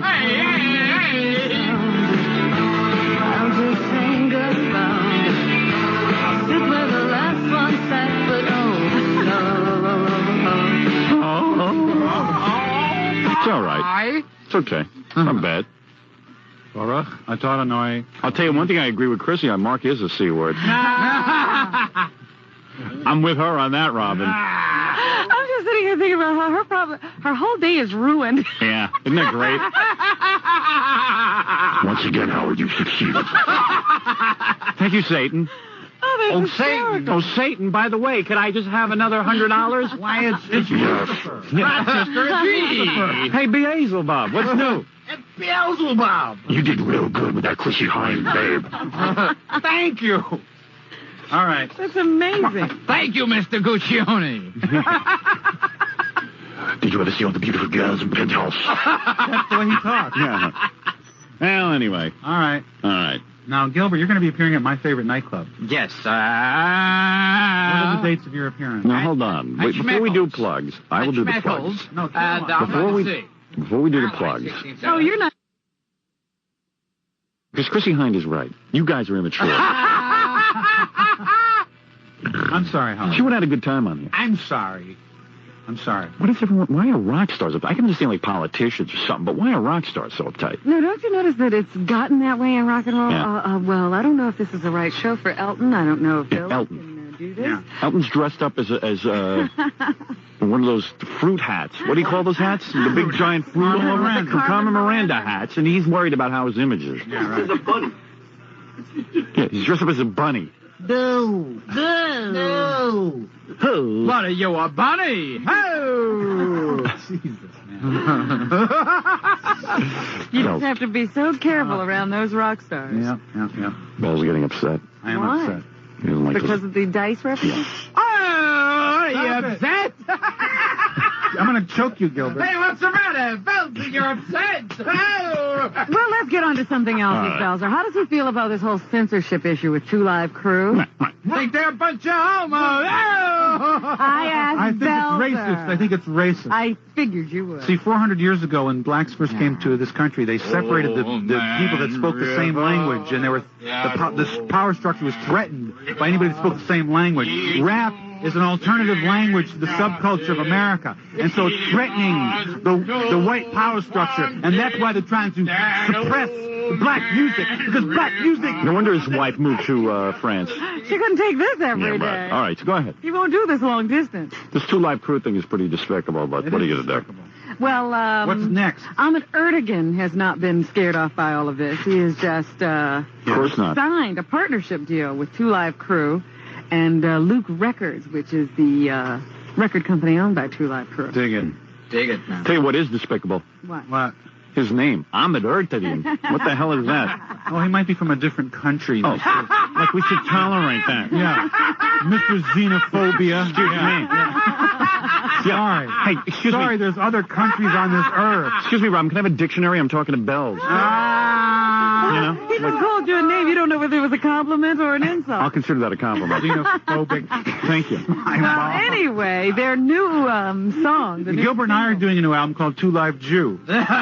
Oh, right. It's going to, Banned in the USA, their new album. Yeah. The title song is going to be based on the Bruce Springsteen record, Born in the USA. It contains no obscenities, but it does talk a great deal about the First Amendment. Oh, do they pay Bruce his ASCAP fee for appropriating his lyrics? Lawyer Bells. Thank you. Well, I don't know. I'll have to check with him. All right. Bells, we'll call his attorney. Don't call my attorney. Prince Charles has a broken arm. Ouch. He was playing polo. Well, he's a royal pain in the ass anyway. And they, What is he, a polo? Shut up, Gilbert. Shut up. I'm sick of that. He was going for a goal. He's riding around on that horse. He's going for a goal, and he lost his balance or something. Fell off the horse. But unlike the reports, I guess people were hearing. Unlike the reports people were hearing yesterday, the horse did not fall on him. The horse just walked away. Oh, really? But he invited the horse on him. Hey, he's a horse's ass. No, he did break his arm in two places, was taken to a local hospital. Yeah. Where he had to stay overnight and had some late-night surgery. He is not expected to live. No, he's not He's not expected to expected masturbate for 6 weeks. But to ladies and have to gentlemen. stay longer than today. Oh, who cares? So anyway, just wanted to let you know that the princess was in London. Great. She wasn't with him. Great. Anything about a disarmament treaty? Well, he's disarmed now, but ladies and gentlemen. Talk about arms control. I guess the prince has got some, but ladies and gentlemen. Also in the news today. Yes. A man who's been making threats against Debbie Gibson has done it again. He was arrested yesterday. That's Gilbert. Yeah, it was Hoot Gibson. But ladies and You know gentlemen. that singer from Long Island, Debbie. Yeah. It's the second time in less than a year that this guy, Richard Cecil Pelfrey, has been accused of threatening to kill Debbie Gibson. He's got bats in the pelfrey, that guy. But ladies and gentlemen. That was my air name. He was arrested on September 14th at his home after mailing a letter to Gibson's father Smart on Long guy. Island. Mails a letter from his house. But Right, yeah. Threatening to Return kill address. her Return during a address. performance in Akron, Ohio. That hurt. Well, that's what you get for working Akron. But ladies and But, gentlemen. what did they do with when I these came to people? this He country- pleaded guilty to this, Yeah. and he was released after being sentenced, Right. Yeah. so he could do it again. Exactly. Do it again. That's exactly what I he think did. if you commit a crime in America, you should go to jail for life. Thank you. No matter what it is. Like you. I agree with if you you litter. 100%. Suppose you litter. Life. Belzer, if somebody You sends jaywalk. a Life. letter to your wife, Easy, babe. or someone in your family, Like call my, intimate family up. because One you of have your to personalize this. Insensitive examples. If somebody called up your wife and Yeah. said that he was stalking her and was going to take care of her, He'd be a and so- stain on the wall in an hour. all right, so then there you go. Thank you. So why do you object when we call for this mental case to be put into jail for a couple of years I at just least? said he should get life with no All problem. right, okay. Yeah. You know who Gilbert stalks? Tracy Chapman. Yeah. He writes her letters. Well, Who's Tracy hello Chapman? there. Who's Tracy Chapman? I'm writing a letter. one Stop that. person I don't with the like house that. is not I don't right. like that, Gilbert, and you know it. Let's see what else is going on while those two lose their Racial minds. stereotype. Yeah. Chuck Berry is having some problems. What's Apparently there was a raid at his home Ouch. over the weekend. The creator of the dating game, Robin? And No, they, and they no, thought it was no, Marion the Barry singer. and Chuck Berry, the mayor of Washington. Yeah. Way No. down in Louisiana, down in New They- Orleans. Yeah. Well, I guess this is another episode of targeting. They did raid his home. Yeah. Right. They took firearms, So what? porno material, So what? That bitch set me up. bags of green plant material, and aluminum foil containing a hard dark brown material. Hey, what Sugar. is that, a Sugar. hot dog brown material? Sugar. Oh! Shut up, Stop Gilbert. that. They are doing lab tests on this material right now to determine what it is, but the 63-year-old Barry says Yeah. none of that stuff belongs to him, and he's never done cocaine. Yay! Any pictures of posing with a naked white woman? So what? Lots of videotape. Didn't you ever pose with a naked white woman, Gilbert? Yes. Thank you. All right, here's Chuck Berry. Listen carefully to the evidence before you go. Yeah, right. I've read the affidavit. I have never used cocaine. Is that Chuck? Yep. No, He it was says Bill that, Cosby. You believe him? Do I believe him? Yeah. Set me up. Stop it, Gilbert. Stop it. Go ahead, How would I know if Chuck Berry He does says cocaine? that the substances belong to a woman friend. He's not taking responsibility. Leona Helmsley. But I've always felt that a person can I don't believe him. be... What? I don't believe him. Yesterday, Yes. Elton John was interviewed on the BBC. I guess there's a disc jockey over there named Steve Wright was talking to Elton John. And what did he say? And somehow or other... Yeah, I'd like to kiss. If a tree falls in the woods, Elton. Then Madonna's name came up during the conversation, and apparently Elton John is not a Madonna fan either. He's nobody's Oh, fan. good. All right. Here we go. He doesn't like anyone. Have you seen Dick Tracy yet? No. No? I haven't seen Dick, no, man. I sent you that one, didn't I? Oh, that's got Madonna in it. So you, yeah, thank you. Is she not your favourite artist? Not really, no. No. Okay, moving on quickly then. All right, now... No substance. What is he going around slamming people for? Hey, what are you slamming people? He goes around. Stop it, Gilbert, now. I'm getting sick and tired of He goes around raving about the village people, though. He thinks they're good. He loves the village. Yeah, the village people he likes. that's Yeah, I don't know what you have to do to get on Elton John's good list. Yes. Give him $1. Oh! All right, Gilbert, that's it. I've had it with you. Belzer's like beating up Gilbert over in the corner. It's come down to that. It's hysterical. Oh! Ow! That's why they keep him in line on the Letterman show. Let's also say congratulations to Jill Brooke, Yeah. the radio reporter for the Post. Right. No, she's the radio reporter for the Post. She is engaged. Who'd she engage? I know it says. Andrew Coiner. Know him very well. I feel bad for him Why do you feel bad for him? because Jill is like real irrational, and she's cute and everything, but she would be impossible to be married to. Really? You think so? I give the marriage 6 months. What is she irrational about? Her thought process is irrational. I think that she wants to be married so bad she'll straighten herself out. Really? You can hurt I saw her on the McLaughlin Report one night, and she was just like off the wall, like combative. And remember when we had that lunch at the New York Post? Yes, yes. She's like combative and irrational. Confrontational. Yeah, confrontational is the best word to describe her. Yeah. But over nothing. Over you. But I believe that she will be the most docile. Oh, yeah? Why, does she have a chair and a whip, her husband? And agreeable wife. Really? Yes, just because she wants to be in that state of matrimony. Really? Yeah, I have a feeling about that. You know her that well? I've talked to her a few times, and she's one of those women who really, beat the drum of singlehood. Right. Oh, I love being single. I have all these men, but I don't want to be bothered. Yeah, but and you knew she was... immediately she's engaged. Right. What is he? Jesus Christ? But anyway. Don't slam somebody's What is he? Jesus Christ? Hey, stop that now. There are people that worship Jesus. Oh, Stop geez. that. And finally, stop Yeah. that, everybody. Deity to some. Finally, Yes. Didi. on Donahue today, Stop. Tula, What? the first transsexual Ouch. Playboy centerfold. She's not going to be a Playboy centerfold. What is this? Who? Richard Simmons? She's begging to be in Playboy because she wants to show people how feminine she is because they won't change her passport. Yeah, her let's British see that passport. surgery where they converted your thing into a thing. I want to see that close up. Well, they won't. Her passport still says she's male. Right. And she wants to do a Playboy centerfold to prove that she's definitely a woman. No, she's a man. If she were arrested, She's a man with a mutilated if she penis. were arrested, she'd be thrown in jail. In a men's prison, and that's she what has she's afraid threats of. Yeah. And a surgical vaginal passage. Can you describe this slowly? Gilbert's getting excited. But it's gentlemen. All right, listen. And Playboy has said, well, they've only gotten to the talking stage. They've received her pictures, and there has been some contact, but she would definitely not be a centerfold. They do a pictorial, maybe. They would just do a little spread on her, pardon the expression, but I would like to see that. So anyway, she's going to be on Donahue today talking about this whole problem. She gonna says flash? her marriage was considered illegal because, of course, she'd be married to another man. Mm-hmm. She's a man. Your man. So Gilbert's married to she's another got man. all kinds Yeah, of but problems. what's wrong with that? But she was a Bond girl. She was good enough to fool James Bond. Yeah, she's beautiful. I mean, he's beautiful. I know. She's beautiful. He chose to be a woman. Respect her right. yeah. There That's a was guy. a woman Sir, dressed I in know that everyone's body. genders. Only in the 90s do you hear, he chose to be a woman. And people don't laugh. Well, But he's a homo. Oh! I'm going to kick your ass up and down the street, Gilbert. I got to watch them leave today. You have to see what's going on in the corner. Bells grabs Gilbert's hand and starts bending his wrist back to break his wrist. Oh, you're kidding. And, like, controls him that way. Yeah, I can control him. That's incredible. He learned that from Alan Thicke.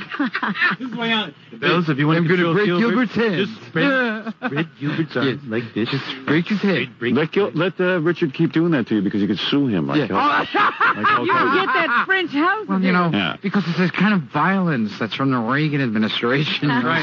Hulk Hogan, Hogan. World Wrestling Federation, Andrew Dice The Ayatollah, all happened during the Reagan administration. That's right. Well, that's the way it goes. Well, I'm through. I believe Barbara Bush's eyes. Hey, what out. is it, a bush? Oh! No, Gilbert, that's it. I've had it. All right. Yeah, you can't make fun of Barbara Bush. Yeah. No. That's it. That bug-eyed millionaire. I hear she sleeps with a bra over her Why, eyes. doctor, it's a bug-eyed millionaire. She's not a bitch. All right, Gilbert. All right, Gilbert, calm down.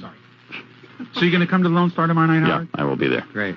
Caroline 16th, 17th, and 18th. I'll be there as well. And also, Darien Dinner Theater. next Tuesday, I'll be at Chuckles Comedy Club with Jackie. I want to go watch him, too. In Mineola on Long Island. Hey, go try to stump the joke, man. Yeah. Thursday, July 12th at Joker's Comedy Club in Yorktown Heights, New York.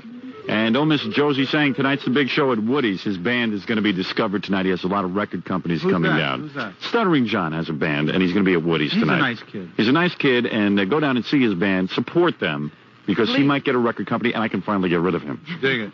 All right, now listen, tomorrow night, that's tonight, June 29th at the Lone Star with Richard Belzer. Oh, he's going to... What? What is this? At the Lone Star with Richard Belzer this Saturday night, June 30th. Who? John, Stuttering. John. That's right. He's going to be playing at your show. That's right. How the hell did that happen? What do you mean? What's wrong with that? Uh-oh. Yay, Johnny! You going to be there tonight? Tomorrow night? Yeah, tomorrow night. All right. With the Bells. Tell me about your band.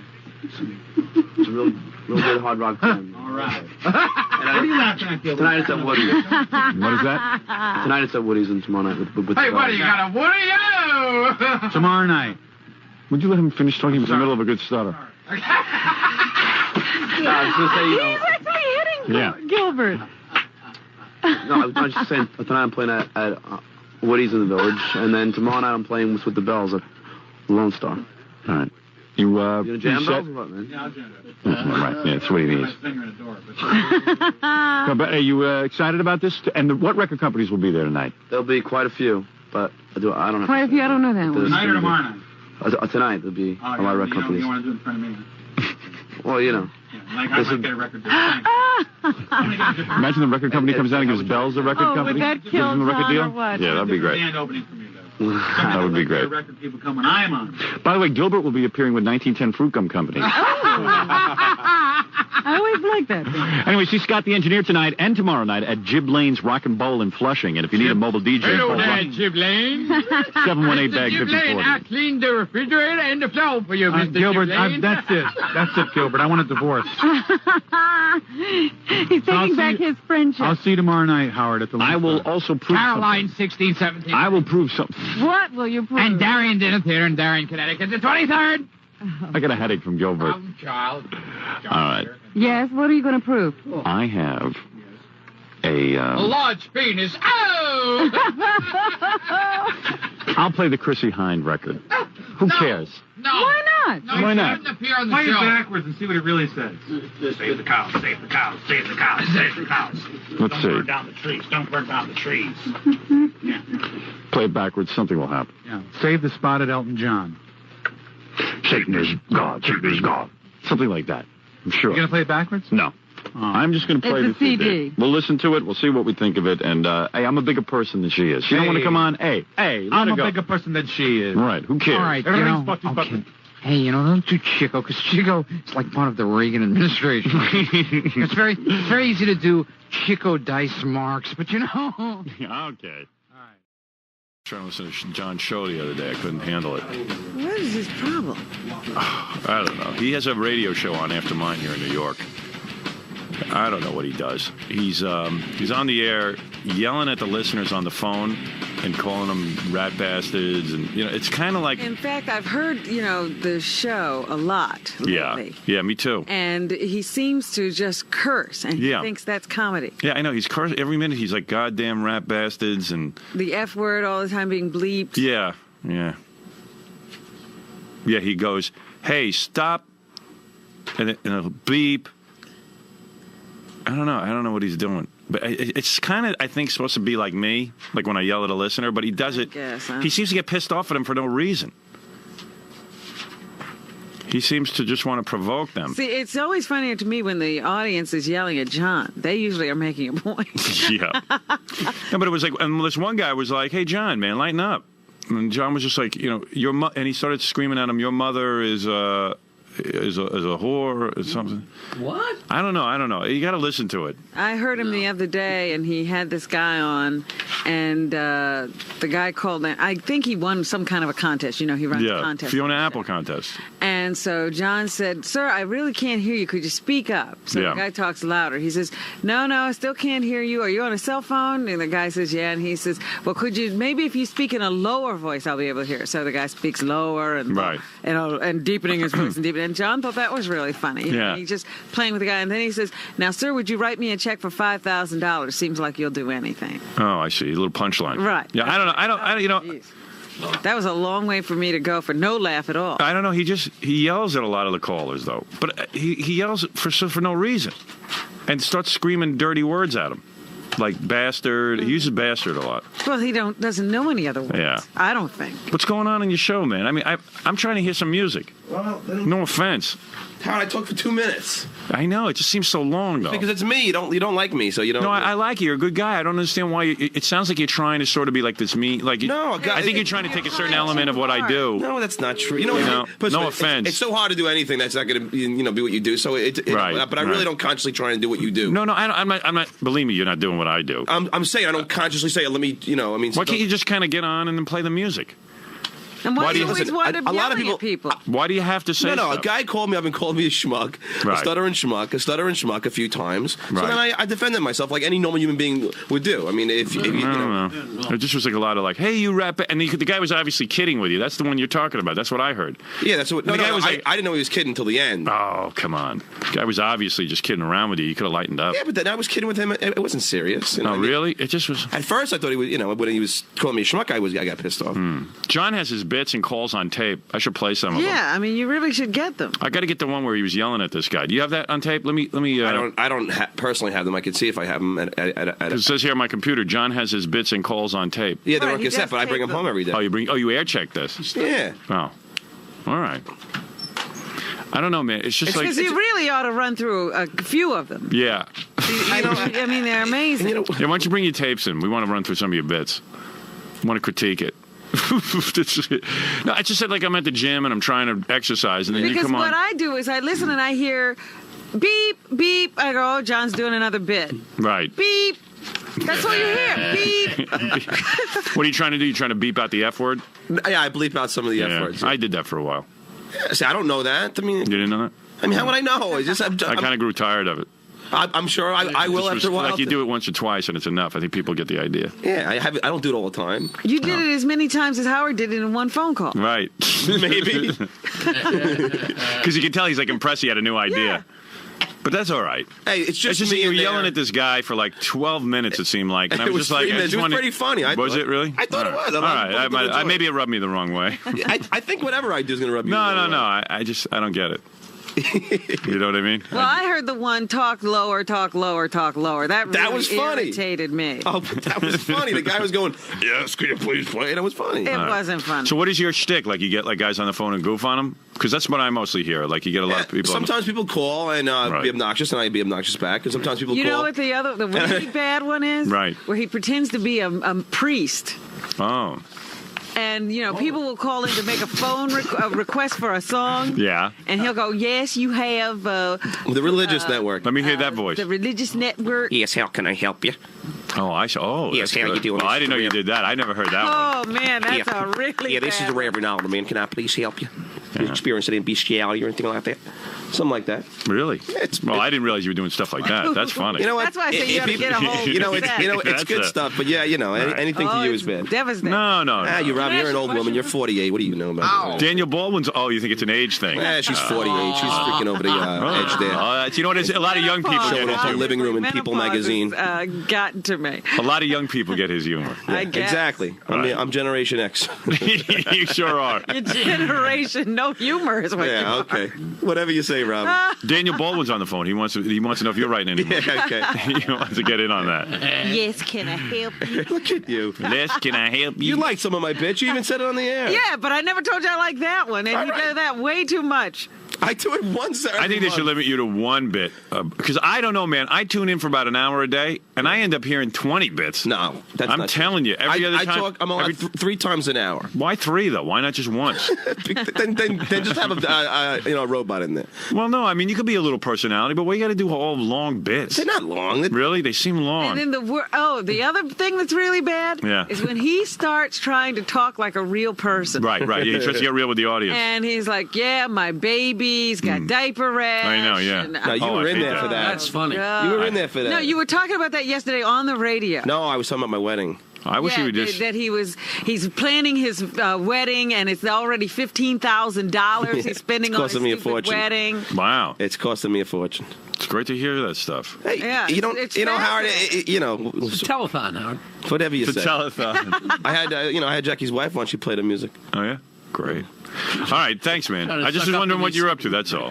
Yeah, I'm trying to, Hi, you're on the air. Yeah, Howard, John is a stuttering schmuck. All he does is talk about your show all through his show. I don't talk about your show.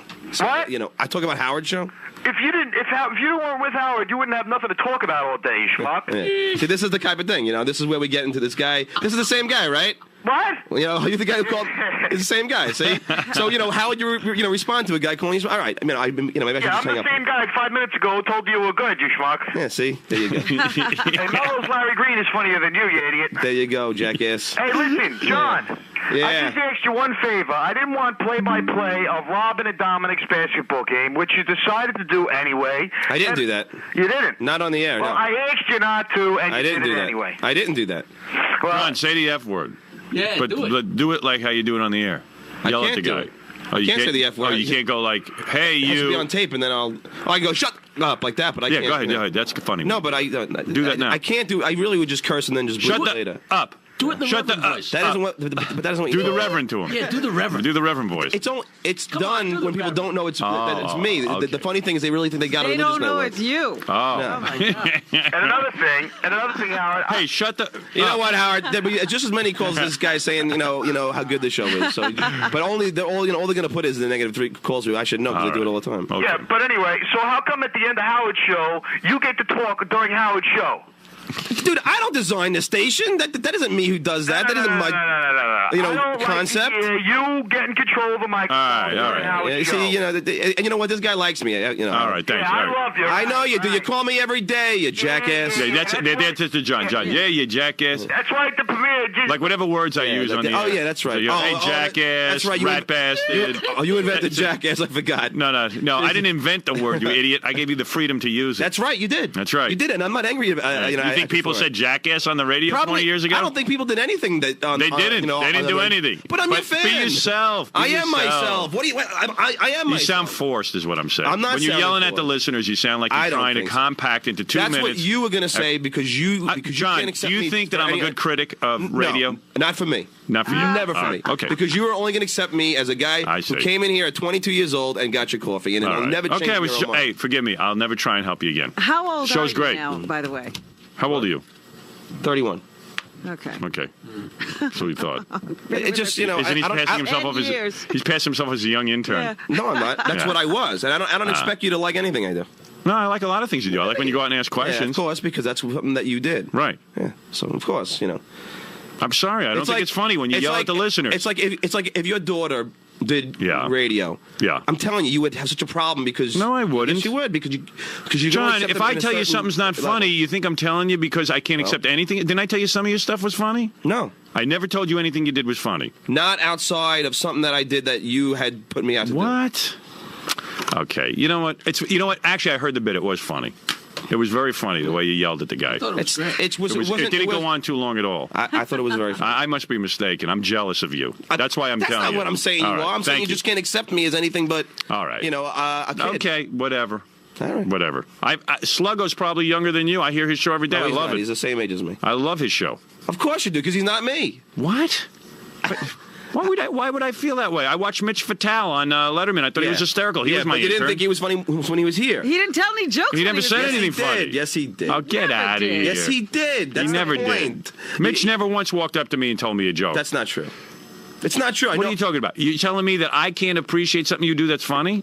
I'm telling you that. I'm telling you I heard this bit and it wasn't funny. What do you want from me? Fine. That's all. Take a little criticism. You're so a little bit defensive. off on the Mitch thing, really. What? There wasn't one person in the station that had any idea that Mitch was into comedy. wanted to be a comedian. I had no idea. He never told us anybody, one thing and he about never that. told He any never jokes. wrote anything. All right. He never did anything. Yeah. I've told you you've done some funny. Like once in a while, you write a Stuttering John question that's funny. I tell you they're real good. You've said some funny things. It's just that when you're yelling, you're forcing to yell at the listeners. It's just like, A guy just... Did you hear that guy? Okay, whatever. Howard, I should tell you, John does the wackiest things. He's wearing a T-shirt as pants right now. That's all right. In other words, his legs were cold, so he took a that's T-shirt funny. and he stepped into it. Baba Booey. So weird. It's a good radio bit. I wasn't doing it for a bit, jackass.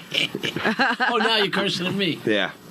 Hey, shut the up. Howard, I bleep it. It's not just like that. But it's fine. I don't expect you to like anything. Hey, shut the Yeah, he's got that promotions the production guy back there working overtime, bleeping. Oh, is that right? Is that what's going on? Yeah. Oh, he bleeps during the show? No, it's only... He yells at the guy. It's occasional this happens. Occasional. It seems to me I hear it every day. Yeah. Well, that isn't the truth, but we'll go with it. Hey, shut the up. Yeah, that's every bit. Wait. Hey, shut Robin, the give me a break. That's what I hear. That's every bit. I know. You know, I used to like it when you didn't talk about it. Even that minister he does starts cursing. Oh. Oh, he does? The minister? No. See, the joke cursing. was the minister. The guy started cursing at the minister. So the minister. Oh, that's funny. Said, The I don't want minister you starts cursing. I haven't heard the minister, so I can't comment So on it's that. like the same guy. Yeah. Only doing a wacky voice. See, Howard, the whole haven't heard joke the is that people minister, call no. my show and think they get the wrong. I hear you. You know, and that's Okay. and then I put on a different. They don't So know is it's your me. show mostly phone pranks? Nah, I would say 50%. Oh, okay. I'm just trying to get the premise. In other words, a lot of it is based on phone humor. It's me alone in a studio with the phone creating callers. from nothing. Creating comedy So it's from nothing. phone answering? Right. It works. Yeah. And it actually works. Evidently it works. But he's lying if he tells you that minister doesn't curse at every caller. Not every call. I've heard it twice, and he was cursing at both. I'm glad you're listening. Always. Everybody, 10 to 2 here. I'm listening for the music. No offense. That's good. I love the music. I love the mix. I love the music, too. I'm Yeah. a big fan of the music. Yeah. When you hear the bleep, it's John. No, I just heard one thing yesterday, or the day before, where you were yelling. I know exactly which one you're talking about. With the mother jokes and all that. Yeah. Okay. You really were on a roll. I thought I was. See, Howard, I think Right. John gets a little bummed out about this conversation because there's a lot of turmoil here at the station, lots of shakeups, rumors and stuff. And I think John feels that, his job might be in jeopardy. It's not. You know what? My ratings are great, and I don't think I'm going anywhere. All right. I think you're doing a good job. I like when you just say WXRK. Yeah. And then you play the record. I think you do a good job with that. I like that. Say it, Johnny. Say WXRK. The new 92.3 K-Rock is Smashing Pumpkins on K-Rock. Yeah, I love that. There you go. Oh, John needs a creative outlet. That's right. That's right. I'm not going to do it if I can create. So. Oh, is that right? You told him that? I'm for what do I get out of it if I can't do things that I enjoy? How about a paycheck for something you never had before? Oh. What happened? They told you to quiet down, and you said, "Look, I'm not doing it unless No, they never told me I to can do my quiet phone down. bits." They enjoy what I do. You're the one who doesn't enjoy it. Oh no. Steve Kingston said many great things about you to me. Hey, yeah, he's he lets he told me he thinks you're terrific. No, Howard, no, he has. She thinks he This thinks is you're great. sarcasm, correct? No, not at all. Okay. Not at all. Not at all. I don't care. Then you got to be you. Then fire him. Fire him. Then fire him. I don't want you know fired. what? I'm happy you have the show. What? It's a paycheck. A lot of people seem to like the show. I love it. I love when you play the music. I got a lot of fans out there. The other thing he does, You know what? If they went and screened the calls, I'm sure there'd be plenty of good calls out there. he always talks about how he's going to get yelled at again by Sam. Yeah, that's the big bit. Yeah. Well, you haven't heard. Why don't you say Steve? It's not Sam. No, Howard, you haven't seen the conversations in the past. Since Sam had a kid, he's Yeah, no, I heard you saying on the show. But in the past, we have almost gotten to fistfights. I'm talking about say K-Rock before the break. Say it before the break. And what's wrong with him saying that to you? That's the way the guy wants it done. In other words, you're so advanced. No, you're missing the point. You're so great that you should have ultimate freedom at the station. You're missing the point. What is the point? The point was, Sam, I am screwing up. I'm not doing it on purpose. Right. I'm trying to get it right. Right. And he's saying, no, you're not. You're doing it as being belligerent. I'm saying, no, I swear to God, I'm trying to get this right. You could get. What are you, a moron? You don't know how to say. You don't know how to get K-Rock. You say K-Rock as soon as you open the microphone. No, Howard. You have to what does he want you to do? Yeah, this is in the old days. All right, go ahead.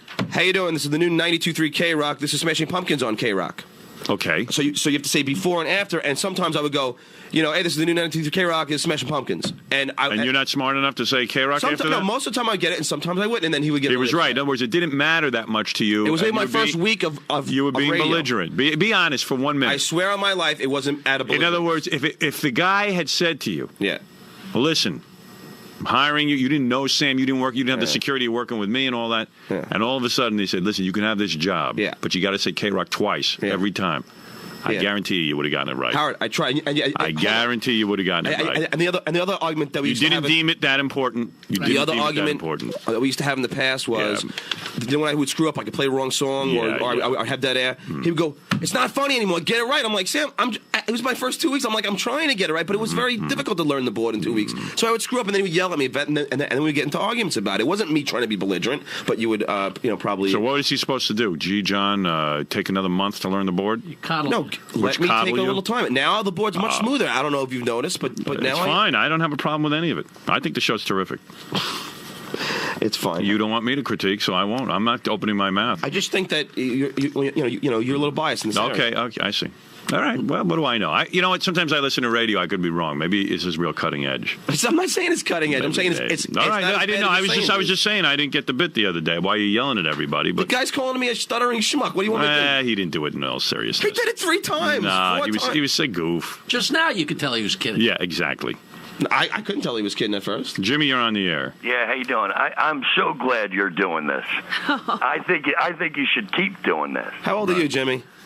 34. All right. I just the way you put 2 people on the phone at the same time, getting them to ask each other, who's this? Who's this? He does that. No, he wouldn't even do that. About his you food. do that, John? Where'd you put my you food? took that bit Where's too? my food? He eats on the air just like you. I eat on the. I'm not even allowed to eat in the studio. He's such a liar, this guy. Well, listen, what's he going to do? I don't mind. He borrows a couple of things, but I don't even hear these things. I tuned in the other day. He was yelling at some guy. I don't know what he's yelling about. It's Howard. That's also I mentioned it to him, but he's taking it the wrong way. He's hurt. I'm not hurt. I expect you to be negative. Yeah, Howard. It's just like you. It's like Howard all over again with this boring John.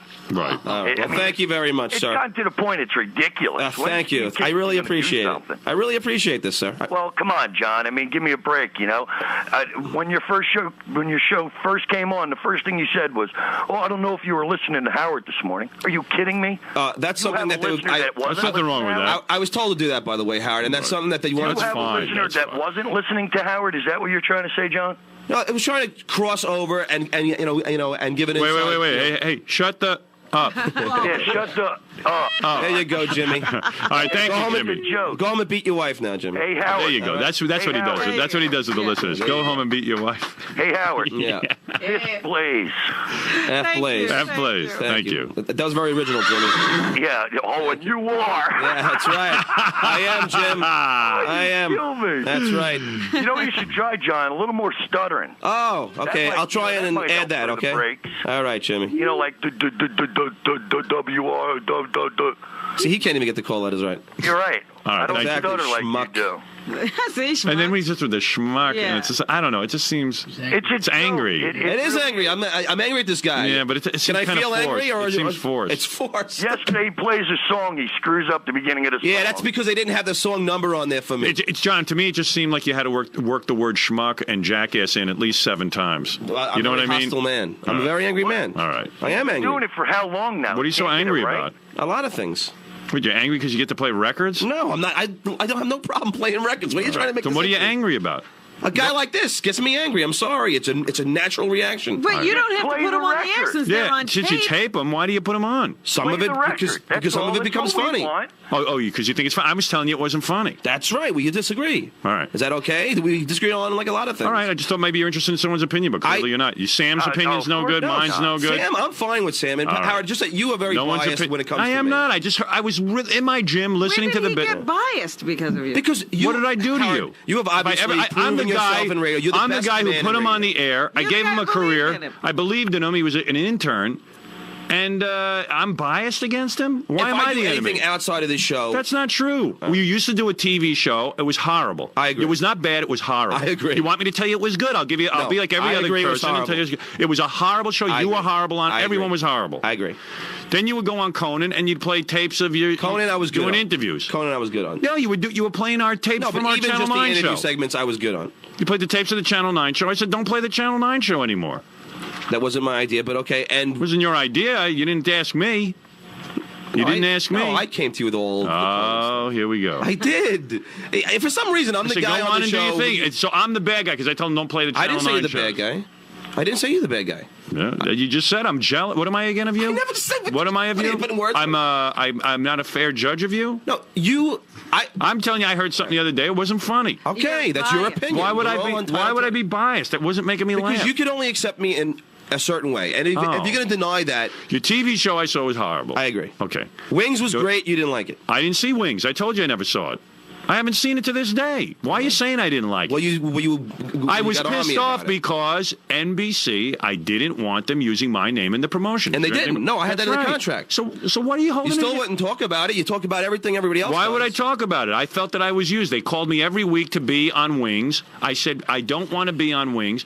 Then they hired you, and then they started giving me forcing me to do commercials about it. I don't want to be forced. They bought advertising. They bought advertising. That wasn't. I didn't tell them to do that either. Okay, so why would that be an issue with you? That's no issue with you. No, because you wouldn't even talk about something that I did. Even sure I would. You wouldn't. I talk about Gary does extreme fighting. You talk about it. Jackie does the watching. I've had you in here a million times. We promoted your personal appearances and your music, and I played your album. Never anything credible. Tony and Tina's wedding. And I played your album. Oh, come on, man. You know what it is? You're biased against me. No, now I'm you're not. proving it. No, I'm not, Howard. We haven't done anything to help. I did Baywatch Nights. You never mentioned it. Jackie did The Watcher. You always mention it. I did Wings. You never mentioned it. Robin did. I never mentioned it because Wings pissed me off. Howard, whenever they get Jackie, Robin, and me, for the most part, they would rather have Jackie came to me and said he was doing it. You're not in league with Jackie. I knew what was going on with the Wings people, and I knew what was going on with the Baywatch people. And what was going on with the Watcher people? When Jackie, who is a writer of mine, who writes funny comedy material, you're an intern. No, I'm not an intern. What I'm are not you? an intern. What do you do? I put in a lot of great phone calls. And you screen phone calls? Yeah. And you're going to compare that to what Jackie does? I'm not comparing to what Jackie does. It if I throw a bone to Jackie here and there, that's another. He's an on-air personality at this point. Well, John, I haven't contributed to many funny things. In other words, the show. Jackie is now the same as John. Yeah, we both add comedy to the show. Yeah, I haven't contributed to. Yeah, John, if you left tomorrow. Yeah. The level of comedy would not change one iota. I agree, but if Jackie left tomorrow, the level of comedy would change tomorrow. I agree. There is such a huge difference between you and Jackie. I am not comparing Jackie. I'm not comparing the contributions. You are insane. This is your insanity. I am not comparing the contributions that Jackie and I made as equal, but I am saying that it doesn't. I don't know what I have personally done to you that would, have you not plug something that I've done. Because I don't want to be used by the people of Wings. Get with it. I don't want them to call me for a month and ask me to be on their show.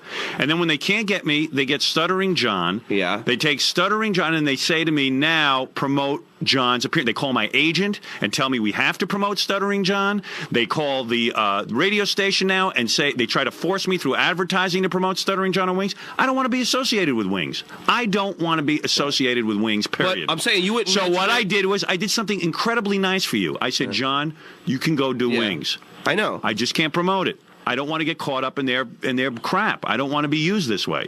So I did something incredibly nice for you. Howard, but what I'm saying I did something incredibly... Listen to me. Look at me.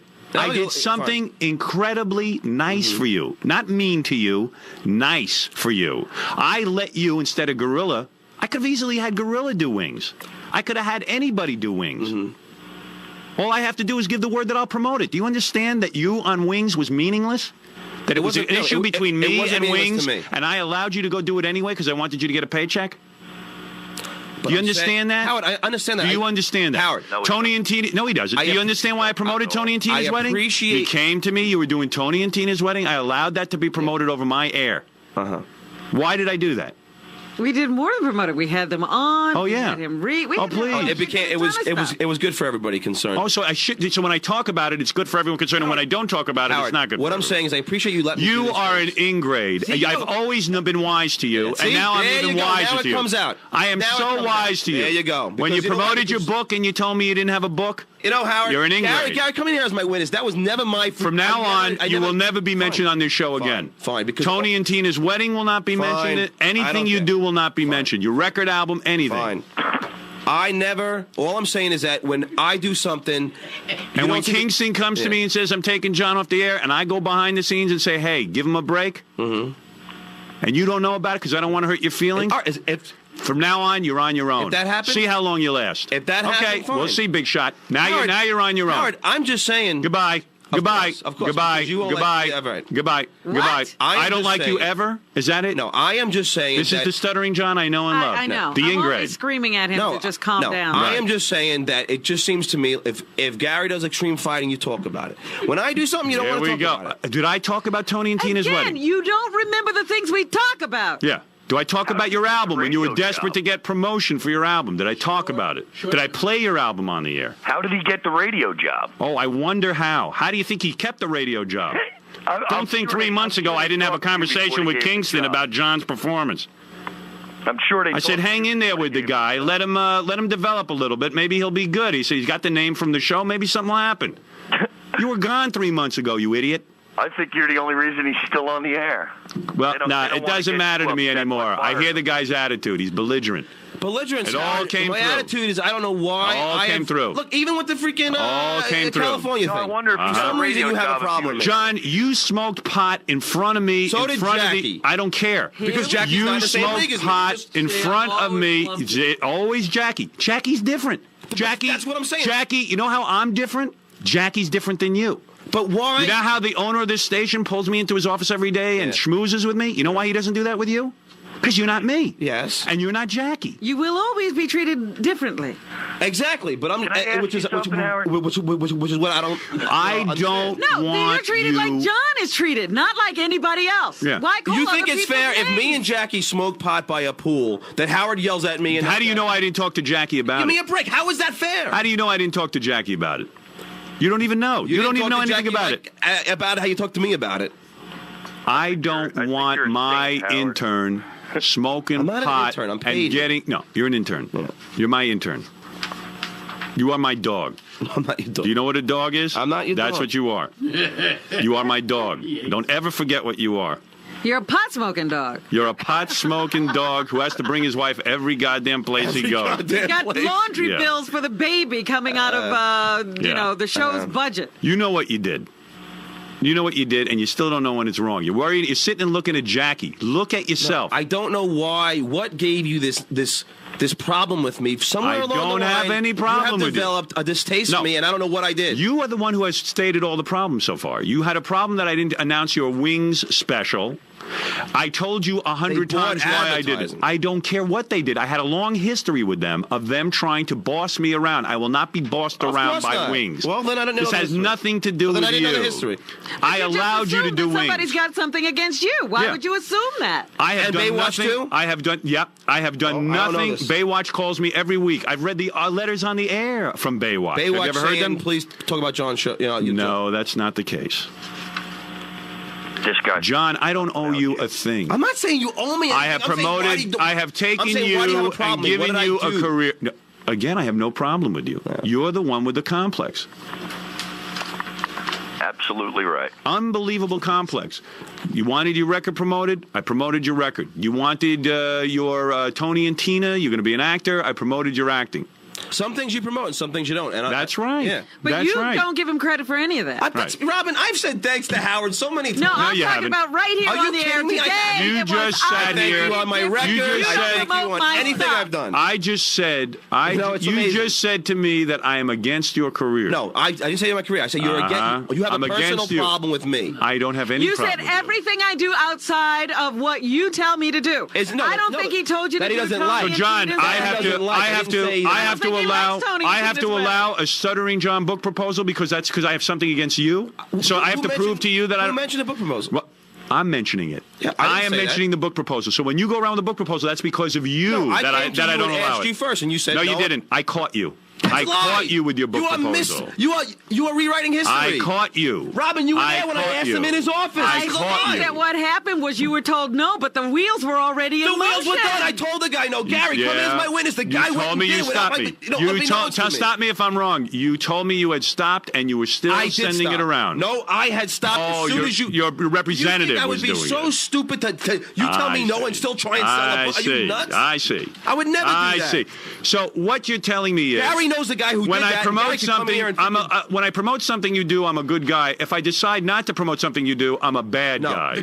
I have a problem. I never said you were a bad guy. So now I have to said promote. You have a problem with me. If I was weak-minded, why wouldn't you ask? If you have a question, instead of assuming that he's against you, right? I have and a has problem with you. Why wouldn't you go to him and talk to him? No, you sit there building up resentment, and then it's not resentment. Let me ask you, you know how many things Gary has come to me and asked if he could do, and I've said no. And I come to you all the time too. No, you don't. Listen to me.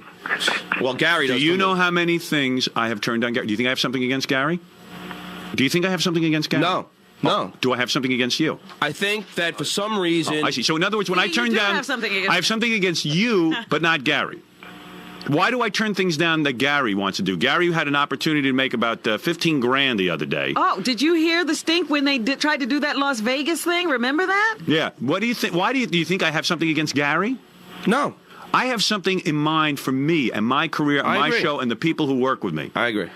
Sometimes they don't see it that way. Then they get frustrated. They can't make their money. Hey. That's my call. You're right. It's got nothing to do with you. You're right. You've never heard me. But for some reason, when I do it against you think I'm doing it because I don't like you. There are certain things that I think that you have a problem with me. You think that I'm doing something conniving. You spend a lot of time thinking about John. Yeah, I think about you 24 hours a day. No, you just think that I'm like doing things behind your back. You have Oh, not anymore. No, I'm not. I am not doing anything but even the book thing. I cannot believe you were going to blame this book thing on me. You have. People out there believe you. Whatever. And I swear on my mother's life, when you told me what I was allowed to do on that book, I called the guy, said, this is the only things I'm allowed to do. They went and pitched something that I had told them they weren't allowed to, and as soon as I found out, I called them and fired them, and Gary knows this to be true. So as soon as I found out, you called them and fired them? No, before you even mentioned it, Robin, I called you over the weekend. Gary, Howard hadn't said anything to me. I said, Robin, what am I going to do is what you said. No, what do I do what am I going to do? You got caught. You got caught. I didn't get caught. I swear on my mother's life. Jar. I swear on my life, may I die today. As soon as I found out these guys were doing something behind my back, I called Robin and said, what am I going to do? These guys did something behind my back. So you think, let's get back to it. So you think when I tell you can't do something. You still don't believe me? Do you believe me? No. Of course. When you no, I don't. I don't believe you. I don't believe you at all. For some reason you are brainwashed and think that I have done something that I swear on Maybe my I'm life. brainwashed. I swear on my mother's life. All right. That I swear to you. Your mother's life. Who cares about your mother? Your mother's insignificant. I think listen. Robin believes me. I think Jackie believes me. I think Fred believes me. I don't think anybody even believes you. I don't think anyone believes you. I think everyone thinks you're lying right now. Get a lie detector test. I don't care if there's a lie detector because I know I'm telling the truth. I'm telling you. It kills me that you don't think I'm telling the truth. I found out you were pitching a book concerning me. Not concerning you. Yes. Never concerning you. Oh, yeah. As soon as you told me nothing to do with you. I went and asked you, Howard, can I do a book? And then if I didn't promote it, would you have been mad at me? Yes. So there you go. How can I win, John, with you? No, if I did a book. You think people are asking you to write a book so that I'll promote it? Why do you think they ask you to write a book? Let's analyze it. Why would somebody ask you to write a book? No, I'm asking you first. Hold it. Why would somebody ask you to write a book? Why would somebody ask you to write a book? Because he's brilliant. Oh, because you think he's a brilliant writer? Because they're interested in maybe you could get a few plugs on the show. Do you ever think of that? The idea of writing the book is to sell it. Yeah. Yeah. You I'm understand. sure they would hope that you would plug it. Right. Yes. Okay.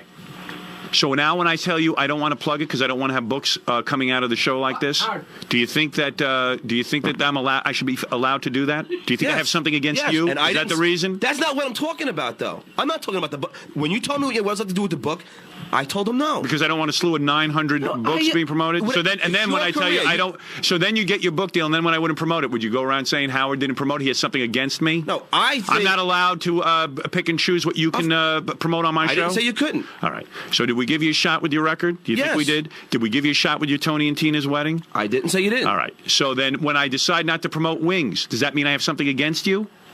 Put it this way. I have something. To answer the question. What? Do I have something against you because I choose not to promote Wings?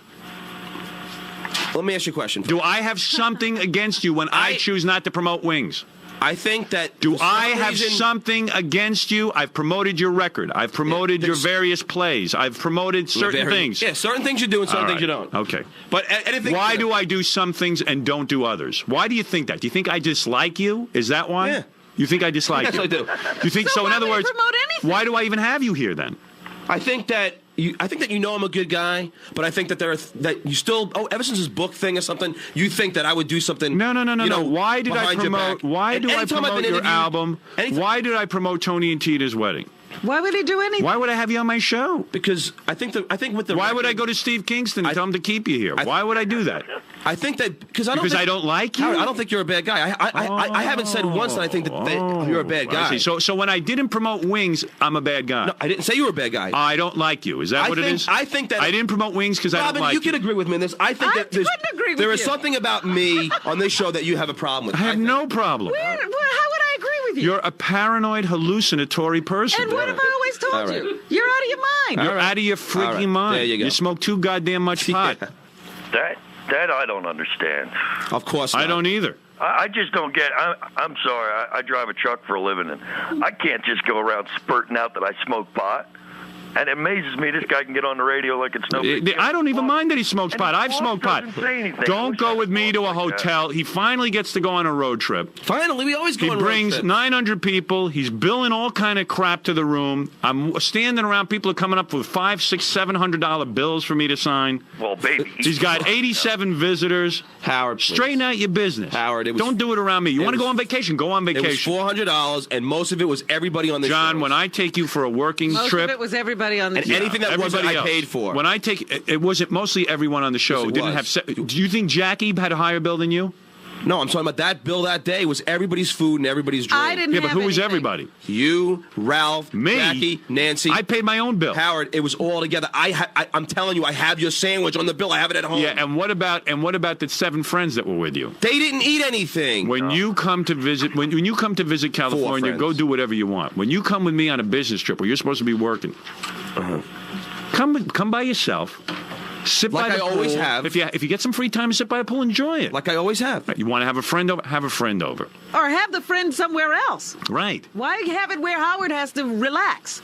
Well, we weren't near Howard. He had to have a whole party. No, Howard, he'll never get it. A whole party. We weren't near Howard. You were sitting over there watching him. Yeah. It just seems like Howard, but you created this monster. Everybody else had people. I know I did. Everybody else had people there. I Everybody else had people there. It's always about That's what I'm saying. Why am I the only one? Who had people there? Who had people? Jackie's wife's sister was there. His sister's. I didn't see them.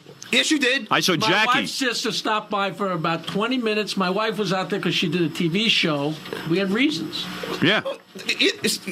Yeah. And he's Jackie. He's different than you. I know. I know he is. He's different. Wasn't 7 miscellaneous friends. He sucks me in the he is, but you won't accept. No, I think. Why don't you come to me beforehand and say, "Hey, Howard, I'm going to have 30 friends partying with me the entire time. Don't go to the pool." And we're going to be smoking pot in a tent and have security come up and start giving Howard dirty looks because you work with me. You work with me, Howard.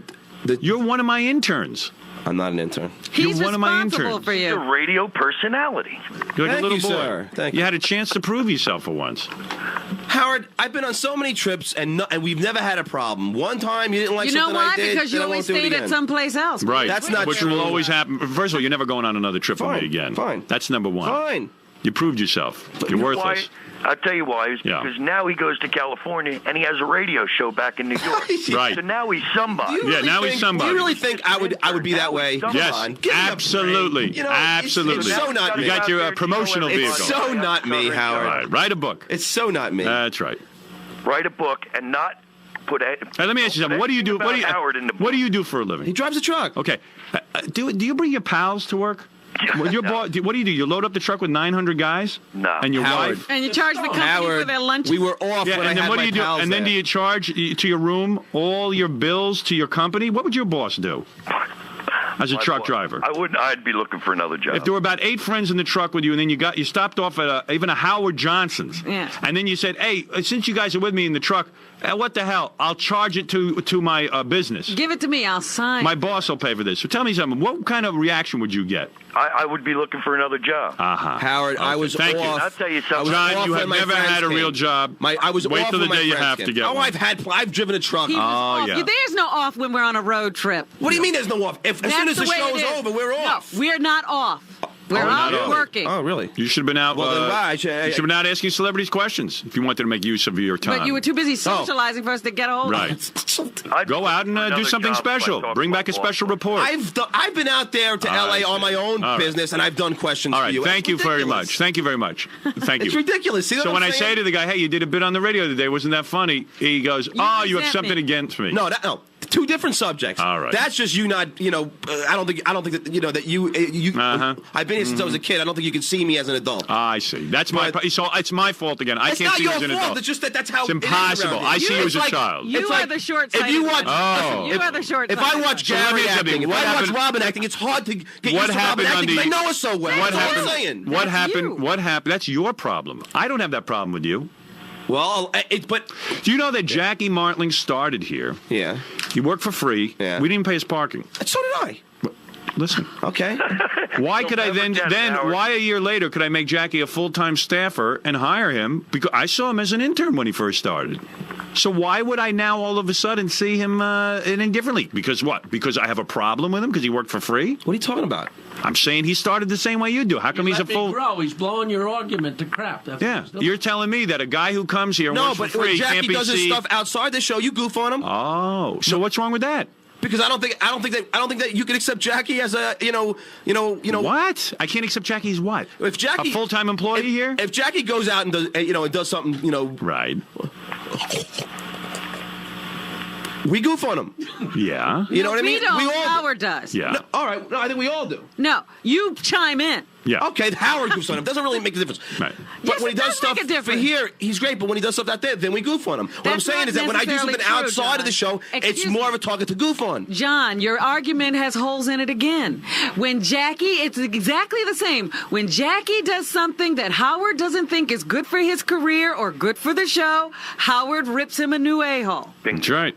Bingo. But no, I don't like Jackie, right? Anything that was positive, you tell me. That's right. Well, then one day he will. So you think I don't like Jackie? You must think that's logic. See, I told you there's two different subjects here. That is one. That's just like a fatherly figure. A fatherly figure trying to accept that. John, I don't see myself as your father. You're 31. I ain't that much older than you. Yeah, well, you're about 15 years older. But all I'm saying is that you. I'm not 15 years older than you. 14. How old am I?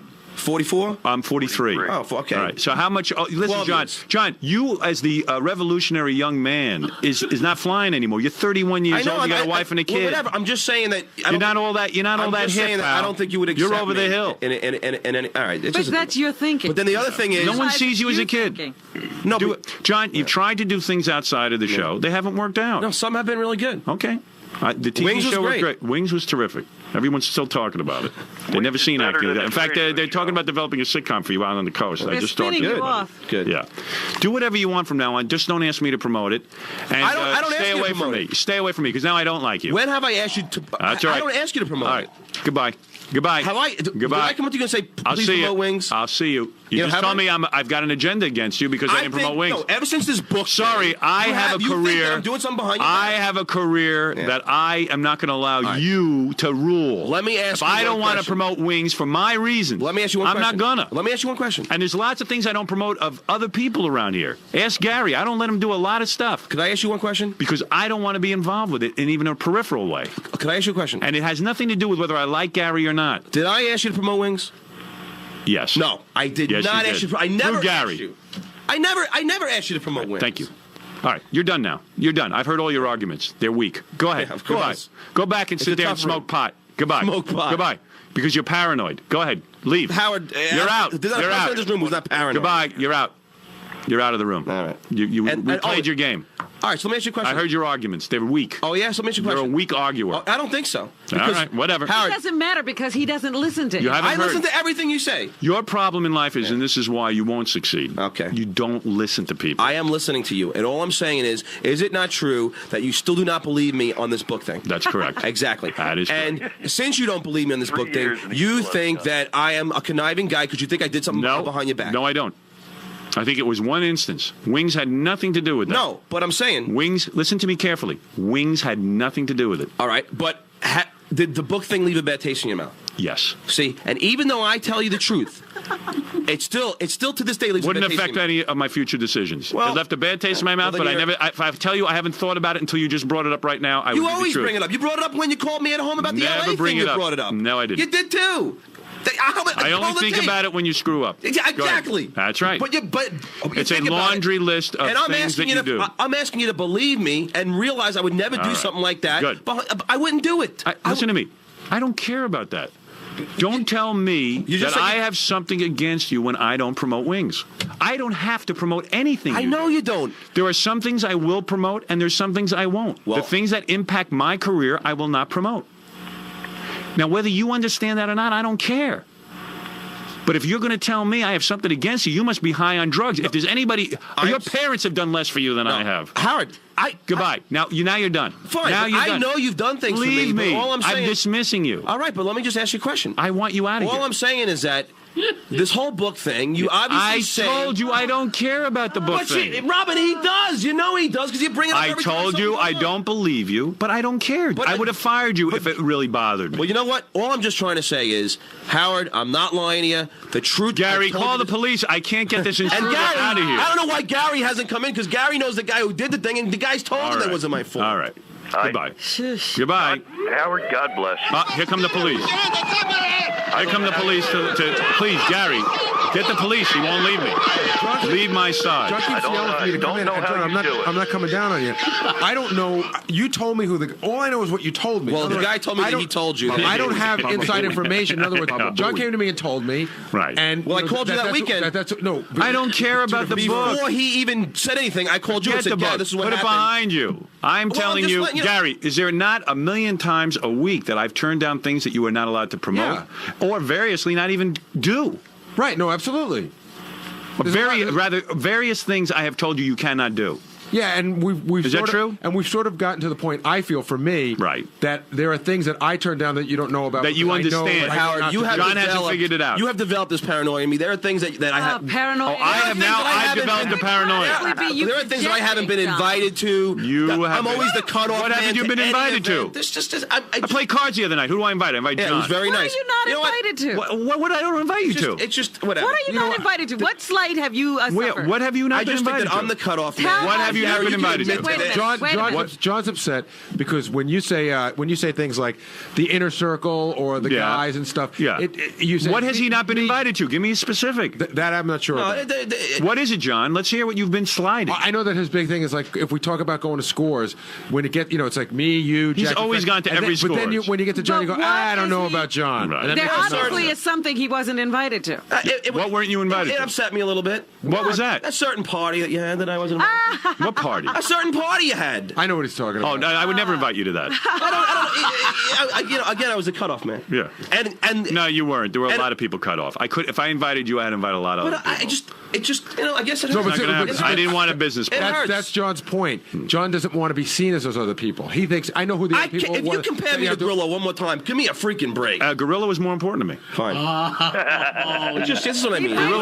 Gorilla is Nothing as loyal against as Gorilla, can but be. I've been here for a lot longer than him. If Gorilla tomorrow needed anything promoted, it would be promoted. Of course. What do you think of that? Of course. Because you know why? You have no idea He's what a human being. stake you just put. And I'm not a human He's being. a human being. And I'm not a human being. You're not. You don't appreciate what people do for you. Howard, I appreciate everything you've done Can't to me. do enough for John. I said it Can't do publicly enough. on Didn't promote numerous wings. occasions. Didn't promote wings.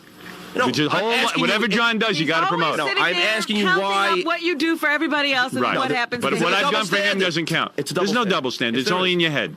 No, it's not in my head. You know what your problem is? You're comparing yourself to other people. Compare yourself to Gary. How many things have I told you, Gary, that you can't do? And Gary now gets it. But you don't know about that. Can I tell you something that you don't even know about? Yeah. I'm going to tell you this right now. Something that you don't even know about. Right. That I knew I would never dream of asking you about. Right. I was offered a substantial amount of money. When I say substantial, I mean $400,000 to $500,000. Sure, I'll take it. To Whatever. write a book about the inner workings of this show. Yeah. Now Right. I know that's not going to fly. Right. I know I can't. You know do that. how many I would things never I've turned but down? That's a lot of money. Right. You know how many $500,000 is things a lot I've of money. turned down for a lot of money? But take $500,000. Gary, let's make it simpler. Let's make it so that's an obvious. How many times have there been appearances where they wanted to pay you $15,000 in that area of money to appear, and I've said to you, no. Well, how many times? I know what your feeling is. How many times have I let you appear somewhere and I wouldn't promote it on the air? Because I told you that should be a commercial. But again, one of those things that I know is if sometimes people will call here and say, and they call from a company and they ask for your agent. Right. Then like a week later they call and ask for me. Right. And I know that that's not something you want to be involved in because they wanted you first. Right. Howard, I've turned down a lot of things for a lot of money. Trust me. Good. Good. Now you're starting to learn. I know what you want me to do, and I try to do the best thing for you. Name one you turned down. All right, Weird Science, a television show. Now, why would you turn that down? Because they wanted me to, be like a Stuttering John thing. I said that no, I only do that, for Howard. Well, good. Then now you're learning. They just asked me to do a computer show. Now, why do you think I don't want you to do that? Microsoft. Why do you think I don't want you to do that? Because I am Stuttering John for this show. No, wrong. I ask questions for this show. You created when you ask questions, no, wrong.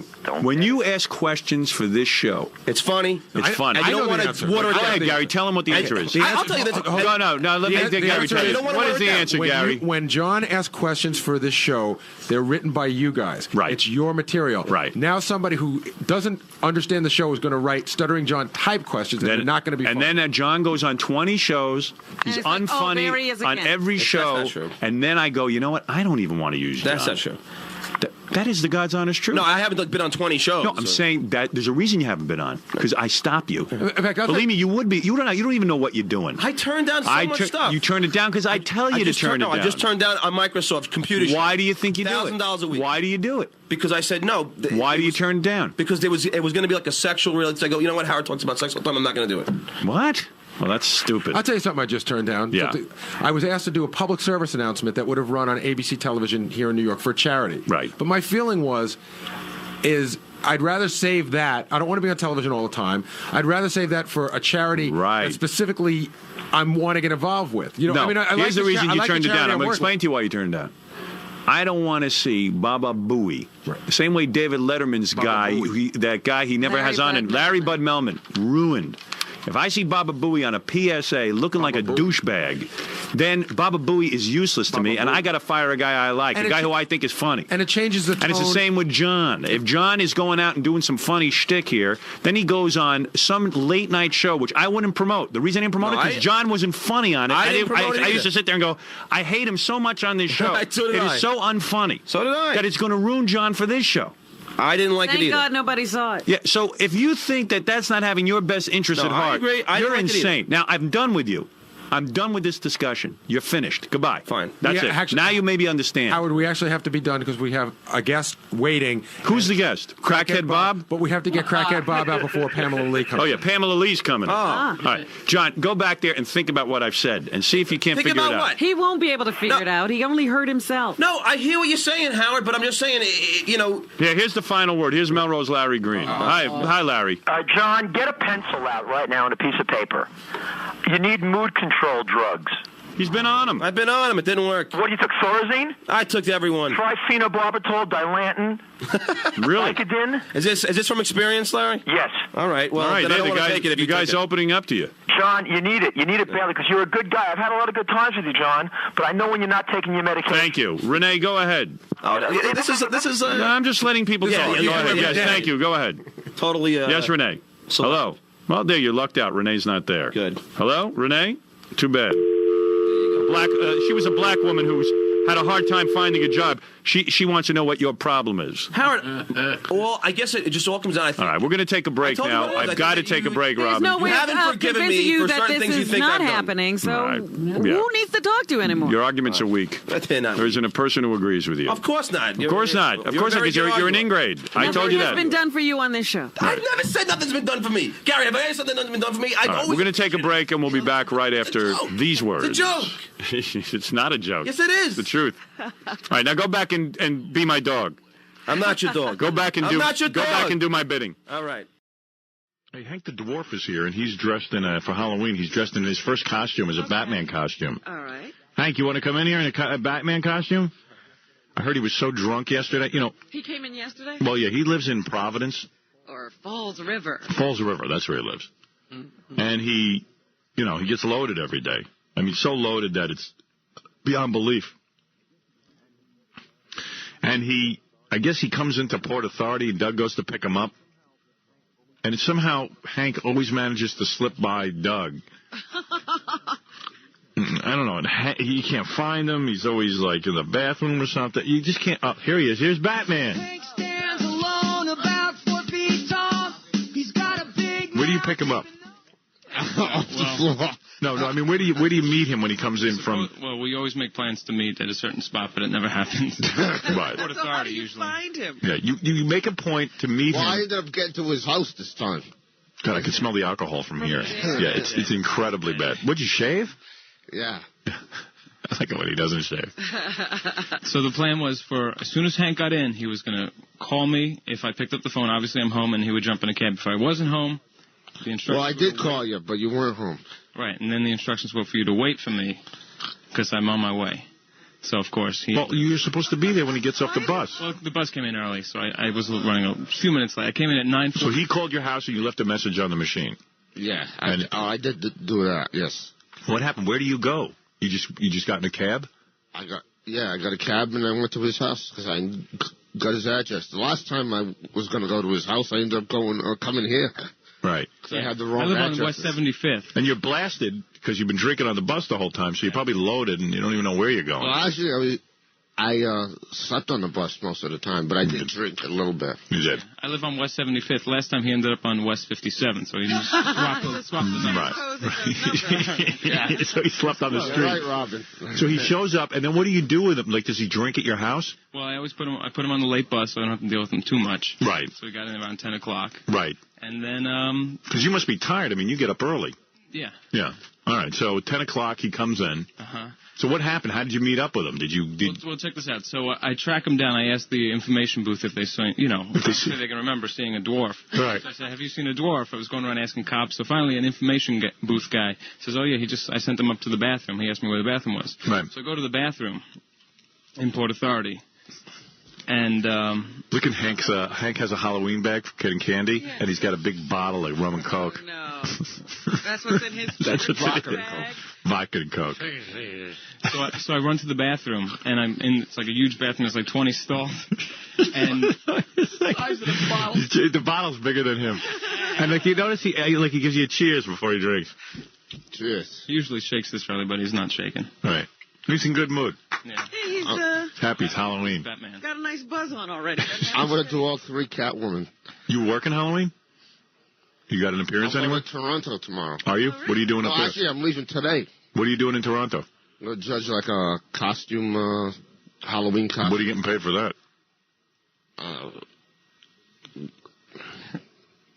At least 8. You say 800? Yeah. No, not $8. I told you, I couldn't get any of them to trick-or-treat on Saturday because they all have gigs. Yeah, they're all the whole whack pack. It's their day. They're in demand. the one day of the year. You still managing, Hank, Doug? Yes. You are? Uh-huh. Did you put together the Toronto deal for him? Well, they called. Yeah, they called. Yeah. And are you going with him, or is he traveling alone? No, I'm going alone this time. I hope he makes it. He did it last week. And Hank, you don't get the 800 unless you're there. Oh, I know that. Right. He did fine last week. Well, if the plane crashes, I guess I'll still get it, right? Are you excited that you're having all this success? I mean... Oh, yeah. I'm like, I'm practically almost out of debt. Really? Oh, I was like over like thousands of dollars in debt. Now I'm like only about less than 2,000. All right. Good for you. Wow. Plus I bought a new stereo. This should make you president of the United States. You could. He balances the budget. He sure does. Yeah. So, okay. Well, if I was president of the United States, the first two things I'd do would be legalize drugs and prostitution. Yeah, that's pretty good. I'd vote for you for that. At least you're honest. Hey, so Doug, so then you go up to the bathroom to get Hank at the Port Authority. Right. So I'm in this main bathroom. There's like 20 stalls. So I go past the urinals. I go to where the stalls are. I go, and what am I going to do? There's 3 doors that are closed. So I go, Hank. You know, I'm not trying to. There's a couple of guys in there, so I don't want to scream too loud. I look, you know, like something's going on. So anyway, one of the doors open up, and the guy, this black guy, comes out. He goes, "What are you looking for?" Oh, so he gets proposition. Did you do anything with him? Oh, yeah. Yeah, baby. Yeah, we're in the hell You ever out been of in the bathroom in Port Authority? It's really bad. Man. I have. Yeah, I'm sure you have. I'm sure you've passed out there and slept there. It's a mess. No. So, Hank, let me understand something. You got in a cab, and then you go to Doug's apartment. Yeah. But Doug wasn't there because now he's out looking for you. Yeah, but I found out where I knew where he lived. I just didn't... So when you get there, what do you do? A misunderstanding or something. Yeah, so what... Or something. And what do you do? Booze got in the way. Yeah, the booze clouds your mind. So what happens? You're all drunk and you show up at Doug's. How do you... I really wasn't that drunk. But what do you do? I mean, you got there and you just waited outside for Doug? Sleep on the door? He was hanging out. No, I wasn't He was sleeping. in the lobby? I wasn't sleeping. I was in this, doorway. Little vestibule drinking. He was happy. He didn't care. He didn't care. I knew he was going to show up because, and I was only there for about 10 or 15 minutes, so it's not like I was there for 15 hours or something. Right. Do all your neighbors walk in, Doug, and see this little midget?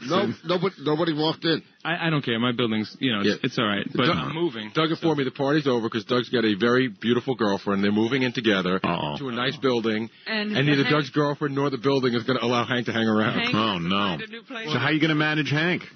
I'll put him in some hostel or something. Hostel. You know why they call it a hostel? Because the people in there are hostile. I'll probably put him up at the YMCA or something. All right, that's good. Oh, no. Yeah, and he'll meet other drinking buddies there. Oh, no. All right. I probably could bring him in, but, I'm going to be new to the building, so right. I don't think they'd like drunk. Is it a co-op? Yeah, it's a co-op. Oh, forget it. They see Hank, they'll get you out of there. There'll be a coup. So I'll bring a dwarf girl in. So he shows up. So what time do you get back from Port Authority, Doug? 10:25. 10:25, and then Hank is on the doorstep. So Hank's on the doorstep. You bring him up to your apartment. He's like, sorry, but at least I got here. Right. His rationale is that he got there. Right. He didn't inconvenience you. That's good for him. So then then what do you do with him? Then I say, of course, whether I'm tired or not, I say, Hank, I'm really tired, and I want to go to bed. So I just put him on the couch and say, go to bed. And then he does whatever you say. Yeah. Hopefully, yeah. Last night I put him, actually, my roommates don't know this, but I put him in the shower last night because I didn't want him stinking too bad. Yeah, right, because he's all cleaned up and shaven. I wanted him to not smell, because I got to dress him, so it gets me a little sick. You have to dress him? Yeah, for his costumes. With the costumes today. So he smells pretty good today? Yeah. So he was a mess when you got a hold of him last night. I'm always a mess. It was kicking. Yeah. It's still kicking. It's inside his body. Right. He smells fresh on the outside because I also have some cologne I've been spraying him with. He doused it with cologne. I have my whole kit. You have a Hank kit. Gum, cologne. And Hank likes it because someone's taking care of him. So you showered Hank. My parents don't even take care of me that much. You actually have to bathe him? I don't bathe. No. But I did. What happens when you did take a shower at his house. What happens when you put him in the shower, though? Like, do you have to wash him? No, I don't.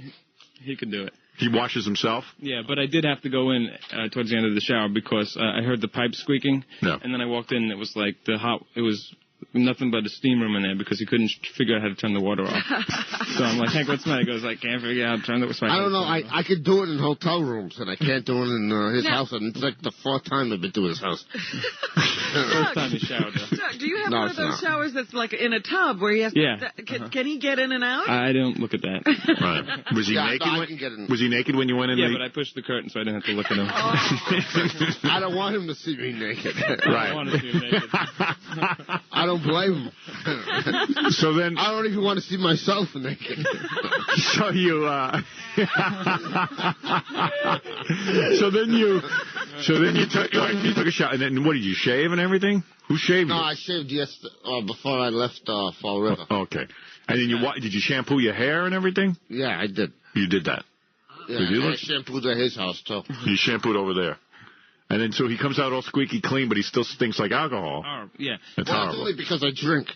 If I didn't drink, I probably wouldn't Smell. Smell like alcohol now. Yeah, that's good. Does he brush his teeth ever? Yeah. Yeah, I do. It doesn't work, so he has mouthwash here today. That's Right. part of the kit. When you brush your teeth, you ever massage your gums because your gums are very sore. Yeah. We need to take him to a dentist again. Yeah. Remember the really last bad. time the dentist couldn't really work on him because he was such a mess? Yeah. He was so loaded. He couldn't get permission. Well, he needed him to be conscious to get permission. Well, he needs to take amoxicillin because he had a heart condition previously, so I guess that's why. But No, I have brain seizures, not heart condition. sorry. I don't know what the hell the difference is, but You had that. All right. Well, they're both bad. So Hank is in a Batman outfit this morning that Doug dressed him in. And how many outfits? What's he going to wear when Shirley Manson and Garbage are playing later? Well, don't you want to pick?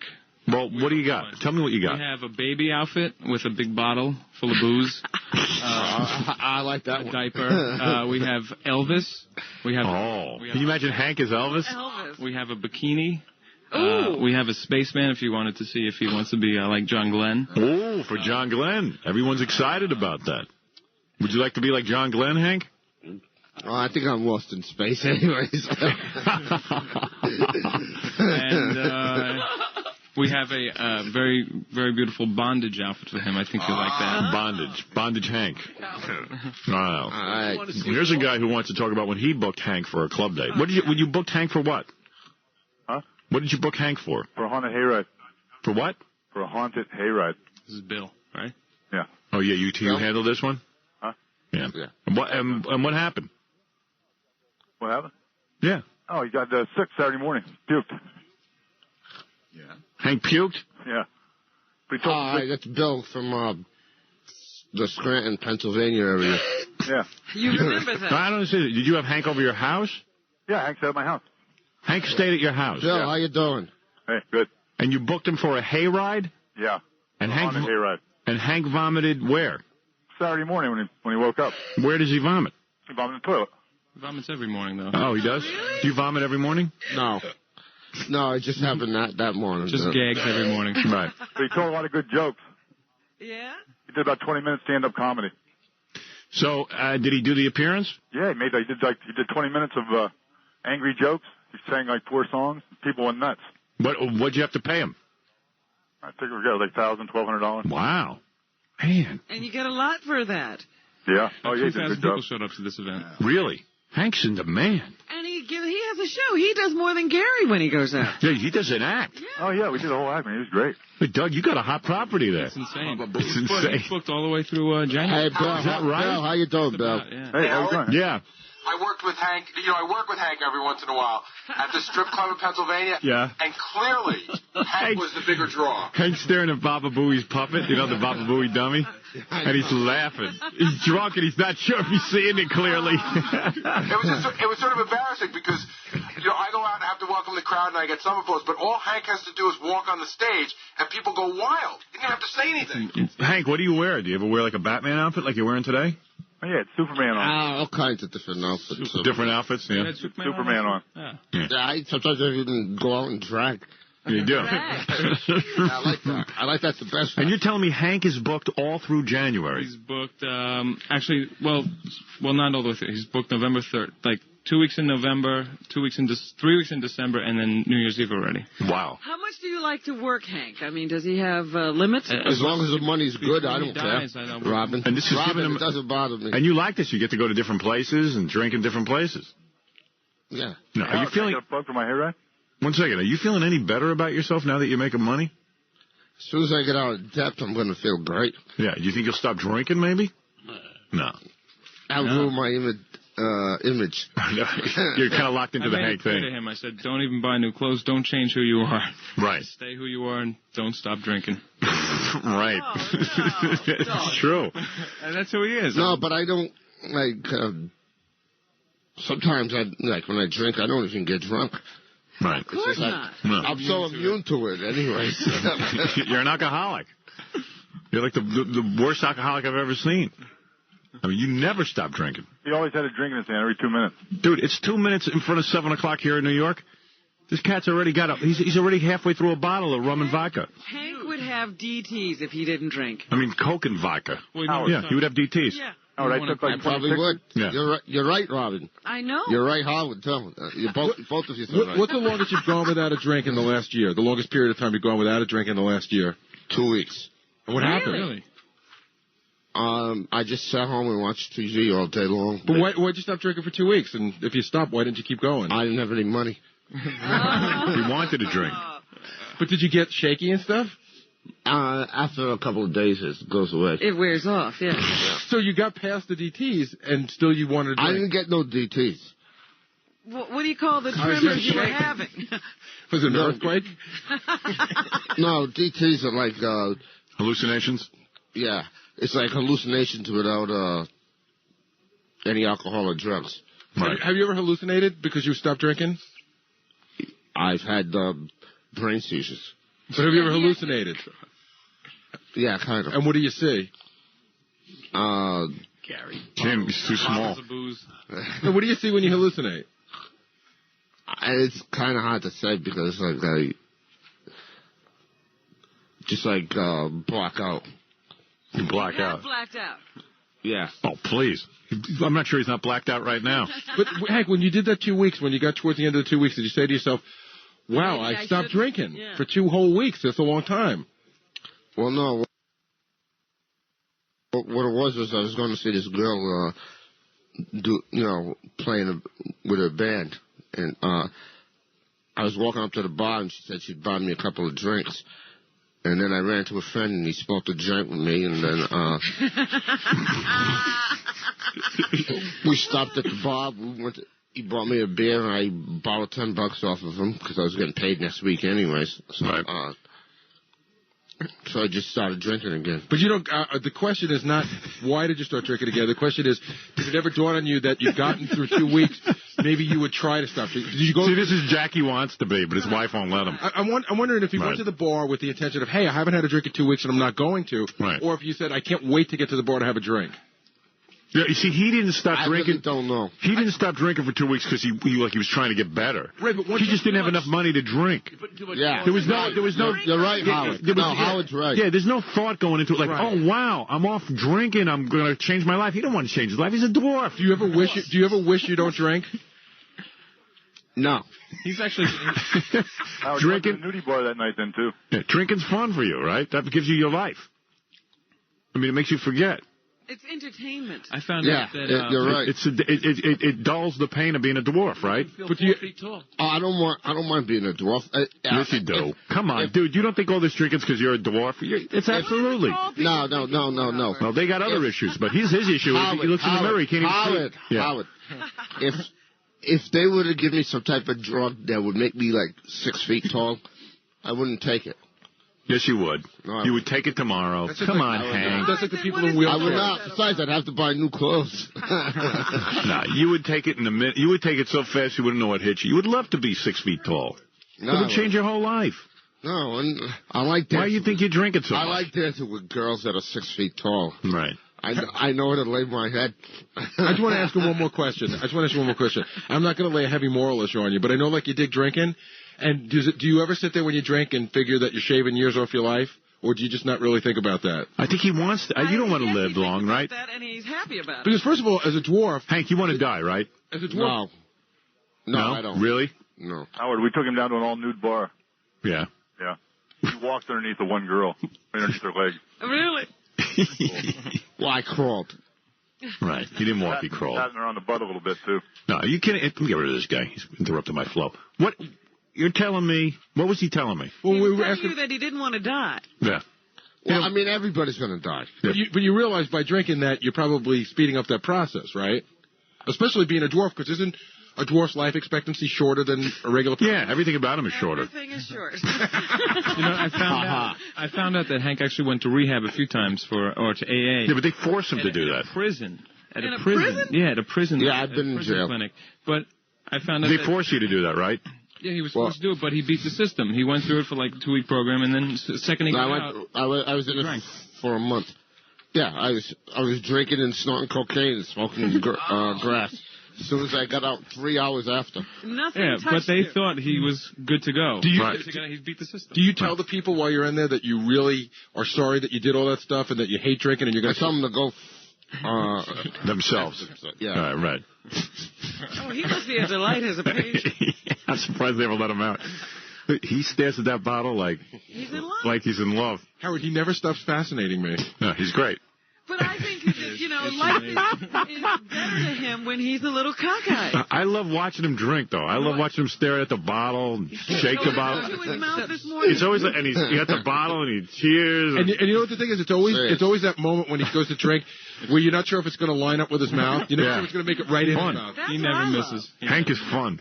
He's like a squirrel. You know what? Last time he was over, he had a few different drinks. He had a few different cups going. Right. So one of them had like literally a half an inch of liquor in it. Right. He put it in the refrigerator. He goes, next time I come in, I'll have that. He literally he wants me to save it for whatever month. Right. Yeah. He's like a squirrel. Another one where he sleeps. Yeah. Another one in his bag. He's like a squirrel. He buries his. Why do you have so many? Hank, why do you have so many different drinks? So I can drink them whenever I want. Right. I mean, like, were you nervous that like some of the drinks would disappear? So. To be honest with you, I really don't know. But wait a minute, Hank. They're just there. Go ahead, Robin. Aren't you at the point now where you're uncomfortable if you don't have alcohol in your system? Oh, yeah. Yeah, it is getting to that You're point. making sure that there's alcohol wherever you go. Right. He's got to be linked up. He's like Hansel and Gretel with the breadcrumbs. Well, something like that, yeah. If I gave you a choice, right, for the rest of your life, you could bang Pamela Anderson, or you can have an unlimited supply of vodka. But you have to have one or the other. Pamela Anderson. You would. And you give up drinking. There's hope. Wow. Can we get her to go for that deal? No, I know what he's thinking. He's thinking, I'll do Pamela Anderson. I'll figure out a way to drink without you knowing about it. No, that isn't the deal. All right, Hank, how about this? $1 million, and you never take a drink again. Oh, right. You get $1 million. No. What would I do with that $1 million? Exactly. Right. What good would it be if he can't buy $1 million worth of alcohol? But money, all his investments are in liquor. He loves it. Do you like the taste also?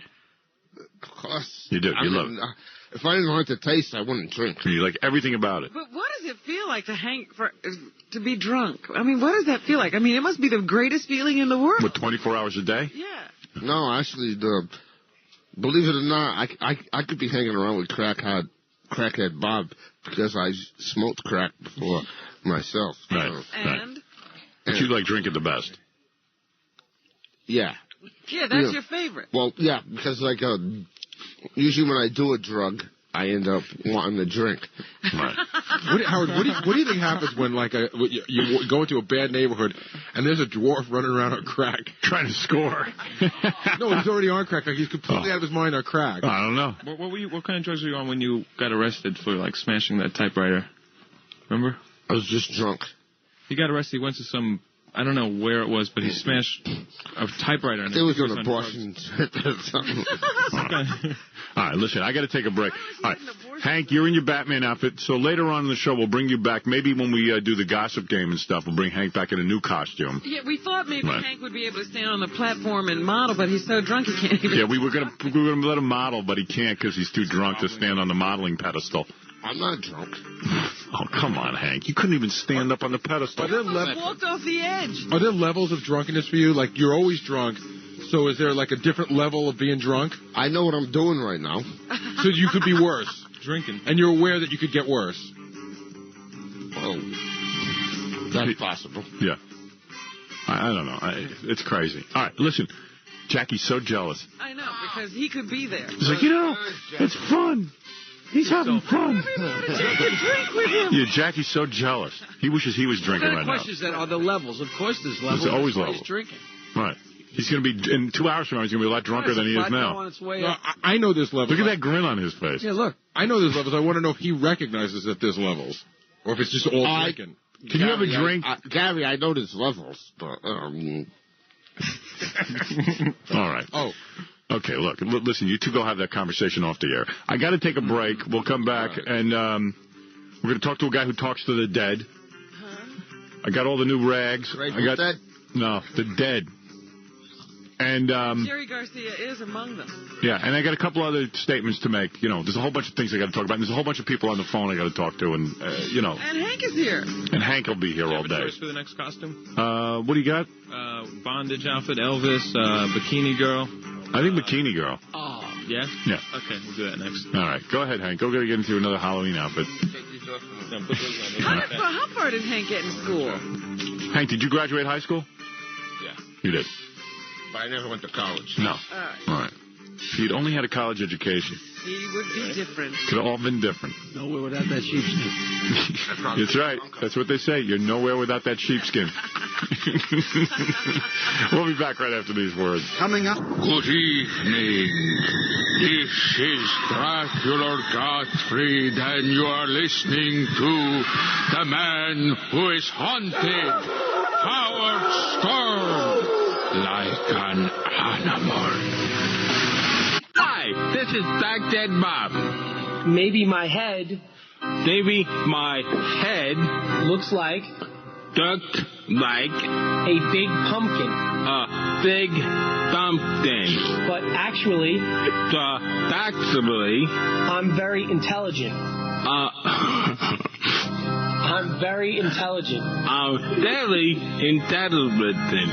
All right. E equals MC square. Whoa. E equals MC squared. There. Oh, this is painful. There. All right, Jackie. Halloween. Happy Halloween. Happy Halloween. Big show today.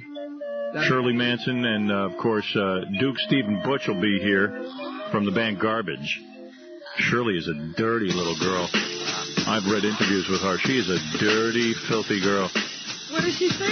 She likes guys to be dirty, and they should like the smell of belly buttons, and they shouldn't be so washed. And Oh, guys should stink. yeah, and guys should go to the bathroom before they do it because they should smell like men. And she loves giving oral sex, and she even likes to slash herself with razor blades when she was younger. She'll love Hank the Dwarf. He's the stinkiest. I want to see her sing this song while I drag her around the room by her hair. Yeah, maybe she'll leave with Hank the Dwarf. He's a smelly man. I'd kill myself. Remember I played you this tape, and we're going to bring in Gay Mickey Mouse in 2 seconds, but remember I played you this tape the other day? We were laughing at it, the reporter getting beat up at the L.A. riots, because it sounded kind of funny. And now I see smoke. Something. Can't tell. Oh, God! No! No!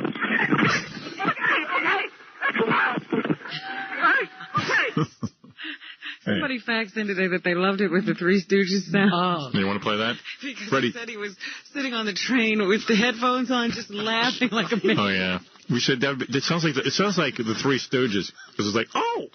So we put some three here. Wait, let me get it set up. And now I see smoke. Something. Can't tell. Oh, God!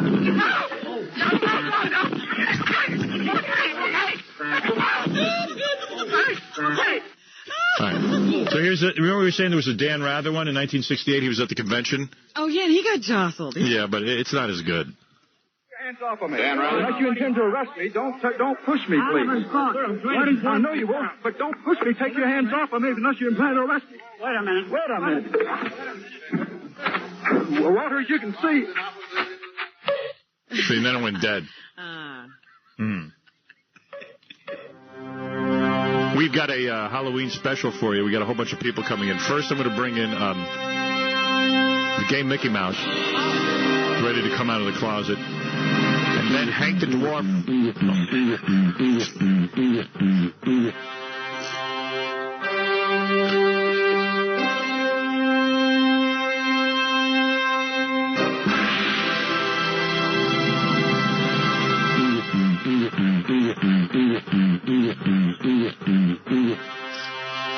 I just got to look at gay Mickey Mouse. This is the best part. Wait.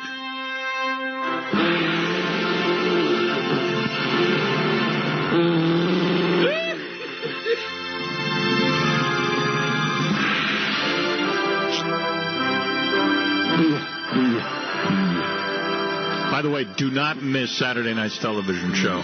It's the show where the girl comes in and turns out to be a guy and has a penis and fools us all. And also special footage of Ralph Wass and Ronnie being evaluated. And Angelique starts crying when we evaluate her. Some wild stuff. But here is gay Mickey Mouse now. Ladies and gentlemen, this is a very... Look at him. Oh, my God. Look at gay Mickey Mouse.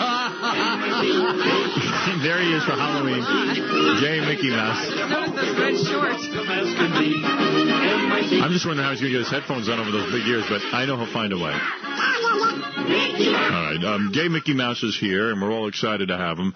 How are you, gay Mickey Mouse? All right. How you doing? All right. There he is. It's Mickey. Now, Mickey, you say you're gay? Yes, I am. Yes. Yes, I'm a fag. 100% a roaded fag. I'm horny for Mighty Mouse and his powerful ass. I love to pull down his Superfly and service him. All right. Now, Mickey, this is startling. No one ever suspected. Yeah, don't talk so fast. We're being taken by storm here. Talk slowly and try to get comfortable, all right? You seem a little nervous. Is that true? No, I'm not nervous. You're not nervous? No. All right. Just relax, okay? Yeah. All right. Coming out of the closet must be tough. Yeah, because he's talking very fast. All right, just take your time, okay? Are you relaxed now, Mickey Mouse? I'm relaxed. All right. Now, who else are you attracted to? I like to explore the butt of Donald Duck and all three of his underage nephews, Huey, Dewey, and Scroomy. All right. I bet Walt Disney would spin in his grave. I like to dig up Walt Disney and climb into his rotten, worm-eaten colon. Do I need to translate what he's saying? I think so. I think he said he'd like to dig up Walt Disney and climb into his rotten, worm-eaten colon. All right. You know, a lot of people are embarrassed to be gay Mickey Mouse, but you are so proud. Yes, this is Mickey Mouse. I'm here and I'm queer. Get used to it. I like male mice, male cats, male rhinos. All are welcome to this horny mouse's seat. Yes, boys, it's me and my steamboat Willie. Are all yours for the taking. All right. Now, for years you've been linked to Minnie Mouse. What about Minnie?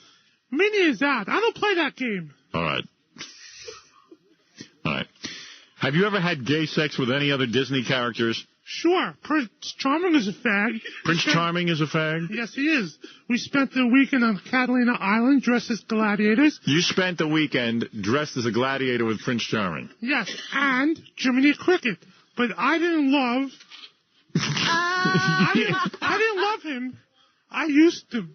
Oral sex. All right, you're saying you had oral sex with Jiminy Cricket? Yes, once. He bit me, and I beat him with his cane. You beat Jiminy Cricket with his cane? After he bit you? Yeah. Yes. All right. Now answer this question, because, Robin, you probably have the same one. Did you ever have sex with Minnie Mouse? Never. Never had sex with Minnie Mouse? Never. Rock Hudson's heterosexual relationships. I forget it. No. Heterosexual relationships. Did Minnie ever strap one on? No. She never did? No. She never strapped one on. She never did? No. You didn't have any... weren't attracted to her at all? Minnie never offered to strap one on? No. Why is that? Do you like the real meat? I love the real meat. The real page. All right. Now, Walt Disney knew nothing of your true homosexuality? He could have cared less. He was a very cold man. He may be frozen now, but he was even colder when he was alive. All right. There you go. Why says that? Don't ask. All right. Mickey, nowadays, being gay is much more accepted than it was years ago. Is it easier to be a homosexual in Hollywood nowadays? No, it still hurts like a bastard. I'm tiny and have a tiny ass. Everything hurts. Everything. F you. All right. Well, there it is, Robin. Mickey Mouse is out. Out of the club. Gay Mickey Mouse. Gay Mickey Mouse, would you like to stay and play our gossip game? Yeah, why not? You would. All right, Gay Mickey Mouse is going to stay here for Halloween. I understand Crackhead Bob and Elephant Boy are coming in as well. Also, Gentile, the porno star, will be here. Don't know her. And maybe we'll even have Hank play. We could have a whole full house of freaks. Here comes Elephant Boy, everybody. What kind of costume does he have on? He has... Oh, there he goes. He just went flying over our set. There's a step there. Here comes Gentile. Very beautiful Gentile. You're a woman, right? Yes. You never know anymore. Gentile is gorgeous. I would like to have a date with her. My wife is not allowing me to date. Gentile is here, and who else is... Oh, here comes Hank the Dwarf. He's dressed as a bikini girl in high heels. He's gorgeous. Oh, my God. He is gorgeous. He's got on heels and he... Here comes Hank the Dwarf for Halloween, dressed up as a young, pretty bikini girl. And he's drunk. And I also see... His legs, Howard. I see. He's beautiful. He's very pretty. Hank is in a bikini and high heels and a beautiful blonde wig. He looks like little Annie Fanning. Hank, you look gorgeous. I look like my twin sister if I had one. Right. And I see here's a very big star, a guy who works all the time. Crackhead Bob is coming here. Oh, this is really fun. We're running out of microphones, two guys coming in, neither one of them can walk. Come on. Here we go. And I guess Crackhead Bob will have a microphone as well as Hank. Oh, okay. He's got a microphone. Hank has a microphone on? Oh, okay. I see. All right. Yeah, you do. You just don't know it. Hank? What? You have a microphone on. That's why we can hear you so well. Yeah, put your headphones on, Hank. Oh, boy. All right. Help him on with his headphones. He's very drunk. Go ahead. He's gotten drunker since we last saw him. All right, so let me reintroduce everybody before we get to the game. Gay Mickey Mouse is here. How are you? Good, how are you? All right. And Elephant Boy, how have you been? Oh, I'm doing great, Howard. All right. And you're working Halloween? No, Halloween Eve. Halloween Eve. Yeah. That would be tonight, wouldn't it? Correct. All right. That's Hell Night. Believe me. Every night is hell night. This is hell night. Gary, help Hank on with his headphones. Why did Gary leave when I asked him to do that? Because that's Gary. That's Gary. He won't help? All right. Thank you. Baba Booey. Baba He's going to Booey. squeal now like a pig. Here we go. Well, I asked you to put on Hank's headphones. I thought you were talking to him, and since they're on his head, I figured... No, he can't do anything for himself, and that microphone doesn't work either, the one that you're near, Gary. No. Yeah. All right. Howard. I can hear you now. All right. Very good, Hank. Must be Scott the engineer working the microphones. All right, now it's working. Thank you. All right. I think we're all set. Okay. Elephant Boy, you... did I not say to Gary, put Hank's headphones on? Yes, you did. Yeah. But he figures Hank like... No. John just put them on him. We're talking about the first time when you walked out on me. I obviously didn't hear you, Howard. I'm doing Scott's job, my job, and a crap load of other jobs. Oh, you're doing too many jobs. Don't blame Gary. Now, here's Scott. Don't blame Gary. Who will I blame? I can't blame you. You're drunk. You have an excuse for not putting on you. I say to Gary, put on the headphones, and he leaves the room. He just leaves the room like... Yeah. You don't need a microphone. I don't work in radio Take either. that mic, crackhead Bob. All right. Okay. Scott, where are you to work the microphone? I told Gary and Doug I have to go down to the studio to take care of a few things. Let me know when they're going to come in. I see. So nobody lets you know. Nobody told me. Nobody lets you know. I'm working back in the studio. I see. So in other words, Gary is doing your job because they don't tell you to come do your job. I see. All right. And nobody told Hank he was Mike, so he has no idea what's going on. Robert, don't even go there. When you tell Hank where he lives, he doesn't know what it is. But Gary, if I say to you, put on Hank's headphones... No, I obviously didn't hear you. Wait, I just didn't hear you. Hey, I know where I live. I'll find my way back home. Don't worry about Hank, that. you don't need a microphone. You're mic'd. Can't believe it. I just think it's wonderful that Elephant Boy and Crackhead Bob have become like a team. And why do Elephant Boy and Crackhead Bob work together? Oh, we got the same agent. They have the same agent. Okay. Yeah. All right. So do I. You do? Yep. All right. Okay. Now, Gentile, How did you get into this group? You are fantastic. I don't know what I got myself into. Gentile, you've never been on our show before? No, I never have. And you are an adult video star? Yes. Feel sorry for yourself. He smells, doesn't he? Oh, man, real bad. Do you like a man who smells? Not like that. I see. And let's stand up. Let me take a look at your beautiful body. You must be like in your 20s or so. Wow, look at the body. Wouldn't you guys like to have sex with her? Yeah, now. Those are your real breasts? Oh, they've been enhanced. Yes. I see. You look beautiful. Oh, gay Mickey Mouse likes you. I thought you only liked men now, Mickey. Stay with the program. Yeah. Whose headphones are squealing? Take Hank's headphones and throw them out of the studio. I think on the wig they're just squealing and it's making me cuckoo. Scott, can you do that? Yeah. Take them off and just unplug them. That's good. Much better. Much better. Now unplug them. Scott, take them away from the microphones. That's a boy. That's a boy. There you go. I can't get the wire out of his leg. Go ahead. You can't bend over yourself. Stand up for a second. Such a love fest. It makes me crazy. I have to set everything up myself. I'm alone in all of this. Whoa, where's that? Hank, put your wig back on. You're a pretty young girl. Why? You're throwing me out of here. I'm not throwing you out. I just don't want your headphones on. They're squealing, that's all. Oh. Hey, I don't run the electronics. It's okay, Hank. It's okay, Hank. Don't worry about it. I've dropped the wig. You don't need the wig. No, that was so cute. No, put your wig back. I don't want it. And it was getting in my leg. Too much hair, even for me. Now, Gentile, what type of what age are you? I'm 22. You're 22. How long ago did you get into? I'm old enough to be I was 18, Howard. At 18, you got into porno films? Yeah. And How what do did you? that happen? Yes. I was a fan. I used to watch them. I used to run them with my boyfriend. Where did you grow up? I grew up in California. I see. Were you molested as a child? A lot of the girls were. No. No one ever came on to you? How old was your boyfriend? Ha ha ha.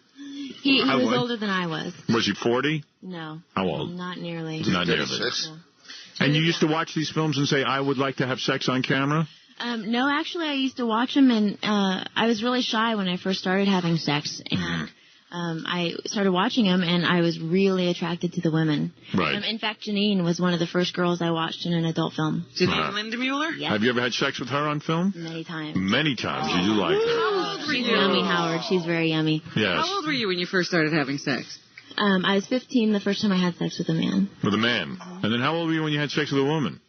I was 17. 17. But that was not in a film.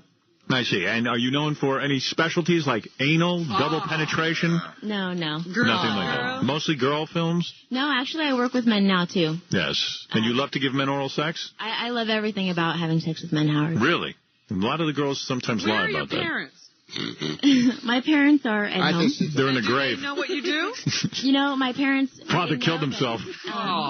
They don't love it, but what can they say about it? They love me, so they deal with it. Can you shoot ping pong balls from your buttocks? I've never tried, but maybe I will. Good for you, because that's a specialty that I think would pay well. Can you, Howard? What? Can you? No, I cannot do that. If I could, I would do it on this show. Believe me. Does she have brothers and sisters? Yeah, they're both younger. Oh, they are. So your sister will go into porno as well, hopefully? No. I see. Have your parents ever seen your porno films? My dad's seen my movies on Playboy. He has. Did it upset him? I'm sure it had some effect on him like that, yeah, and he confronted me about it. But we're okay with it now. Did he have a surprise, or did you go home and tell your parents you were going to do this? You know, Mom, Dad, I have a surprise. I told my mom, and I was about to tell my dad when he discovered. Oh, well, you were already doing the film. Yeah. You're a very attractive woman. There's no doubt about that. I hope you're into butt nuggets. Whoa. Because we're going to have some of those for you later. What are they? You know what they are, Robin. You love it. Hank, that way. Hank, can you face toward Crackhead Bob? Him breathing on you is... No. Come on now. Hank, what do you think of that? Here's a beautiful young woman that perhaps would be interested in you, but you smell so bad. Don't you ever want to clean up your act? Nah. You don't care. I got laid. You do. Why should I care? Right. Who lays him? I don't know. They don't look like her, Why don't you bring in one of your girlfriends one time? I plan on doing that, believe it or not. Really? Okay. Crackhead Bob, you're working again tonight as well. You are busy constantly, aren't you? Yep. Is Hank the Dwarf stealing some of your business? I don't know. You don't know? He's still popular. Yeah. And you're in a public service announcement, I saw. Yep. Yeah, Hank, I just saw on Channel 5 News, he's in a public service announcement that says, don't do crack. Yeah, Don't for do the crack. partnership, I've against drugs? Yes, I was shocked to see in the commercial that you cannot even say the whole alphabet. Isn't that true? Oh, yeah. You can't say I it. can. You can? Let me hear you do it. What? From A to Z? Yeah. A, B, C, D, E, F, G, H, I, J, K, L, M, N, O, P, Q, R, S, T, U, V, W, X, Y, Z. Now, let me... Not that drunk yet. Wow. Crackhead, let me hear you do it. Okay. Oh, he just heard me do it. That doesn't matter. It don't matter. It doesn't matter. Go ahead. A, D, D, D, E, F, D, H, I, J, K, He already got it wrong. At the window. At the window? What's that? Go ahead. I stole that. What? Start again.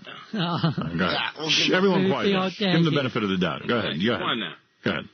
A, B, D, D, E, F, D, H, I, J, J, L, window, D, H, I. All right, so your message is don't do crack, right? Yeah. But isn't it true that if you didn't do crack, you wouldn't be making thousands of dollars now in personal appearances? No, I wanted. I mean, I screwed up. I screwed up. You screwed up. I did. And what about you, gay Mickey Mouse? Do you ever do crack? No. You don't? No. You don't? No. You just do guys? Yep. That's right. All right. I've done crack. You have? You like it? I've done it about 4 or 5 times. What about you, Gentile? Have you done crack? You know, we already had this discussion in the green room about an hour ago. We did. Yeah, we got Hank's life story. I see. And Elephant Boy, you've never tried drugs? Never. Have you ever been tempted to drown out your horror of a life? He doesn't do drugs? I did pot when I was a teen, but maybe like 3 or 4, you know, but nothing major, no crack. Right. Just 3 or 4. You've done butt crack, though, right? No. Real thing. He's got the real crack. Oh, good. No. All right. We're going to play a game now. I gotta know. Yeah. Did he pitch or catch? Well, yeah, when you had your gay experience, I know you're not gay anymore. Oh, man. He was the whole team. Did you pitch or catch? Stop that, man. Whoa! Did you pitch or catch, Elephant Boy? I don't remember. Yeah, you remember like it was yesterday. Catch. Monsieur. It was mutual. Oh, He did man. everything. You took it? I did no, there was nothing but butt. Nothing with the butt. No. Elephant girl. Pleasure with your mouth. Elephant girl. Just my face. Just my face. They're just using my face. So much better. I have a good story about Gary. All right, go ahead. You get on the mic and tell it. Did you have sex with Gary? No. Get into that microphone. So when you had the gay sex, you just did oral on the guy, right? Yeah. And then I don't want to talk about it. It's the best. It's okay. And he did it to you, right? No. He didn't do you? Yes. All right, hold on one second. Donald Duck is on the phone. He's very upset that Mickey Mouse is gay. Yes, Donald Duck.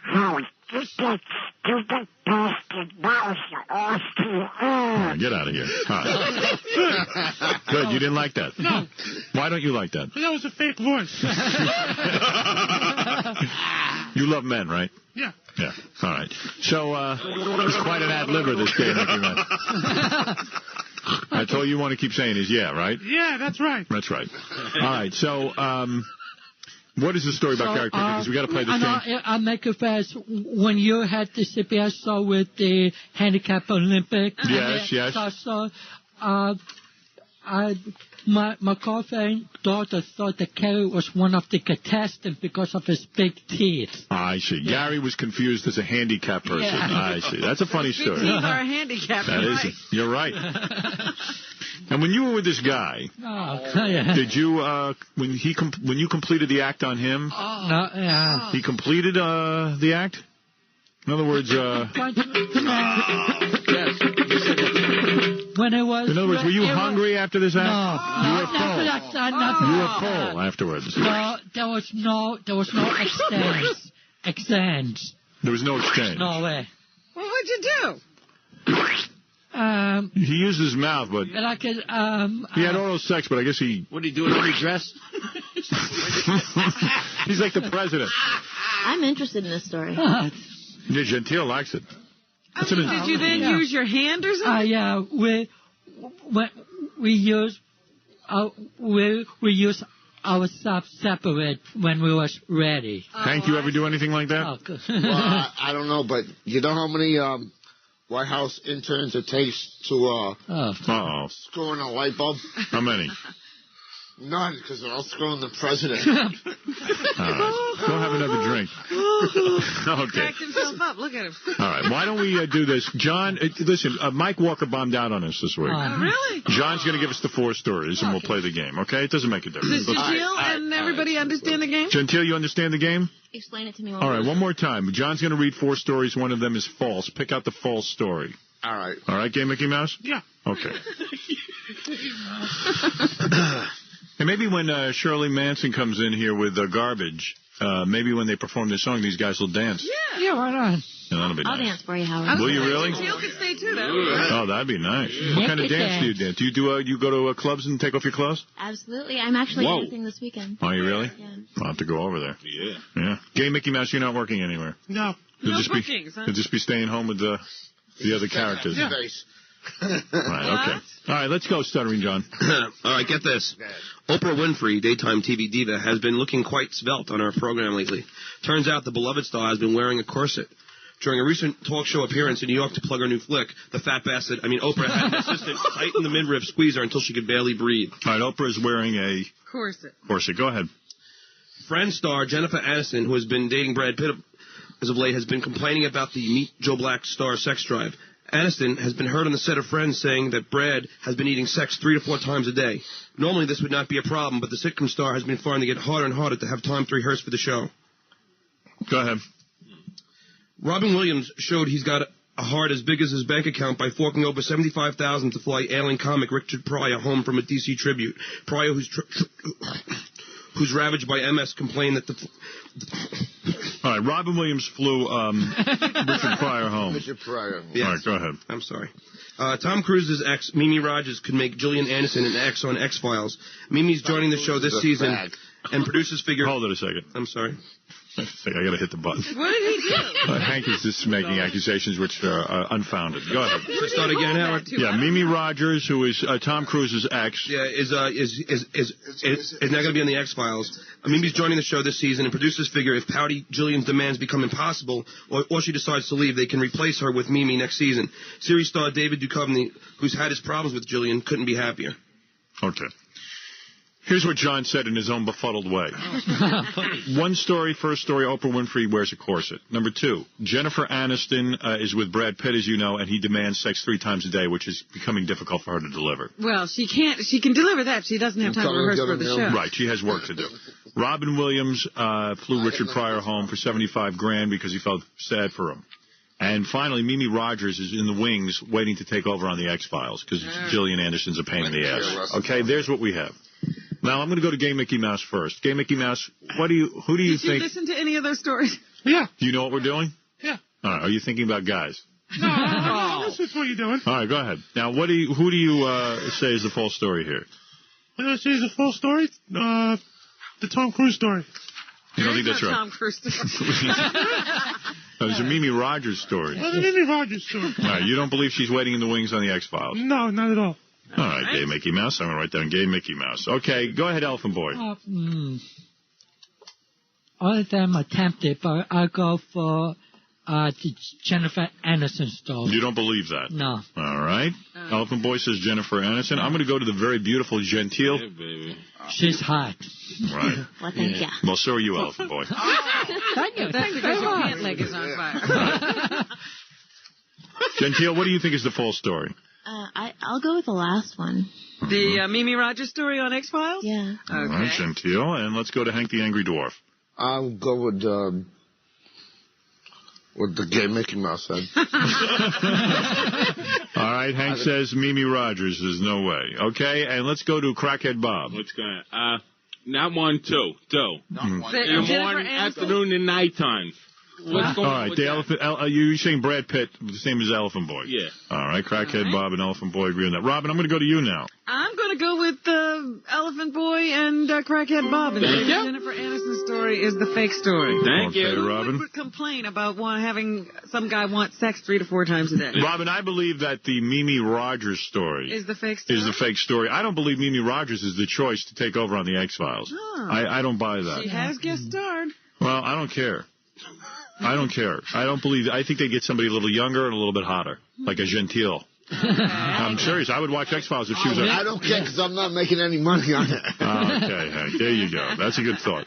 All right, Jackie the Jokeman Martland. I think it's number 3 because... Robin Williams and Richard Pryor? Number 1, it was a thing in Washington, D.C., so of course somebody else was footing the bill. But John finally got to write something for the show, and it just freaked him out so badly that he stuttered so badly because it was something he finally wrote, so it's got to be number 1. You're saying he stammered through it so badly? So badly. That's obviously what he wrote. Fred, are you playing at all? Yes, I am. I say Aniston is fake. All right.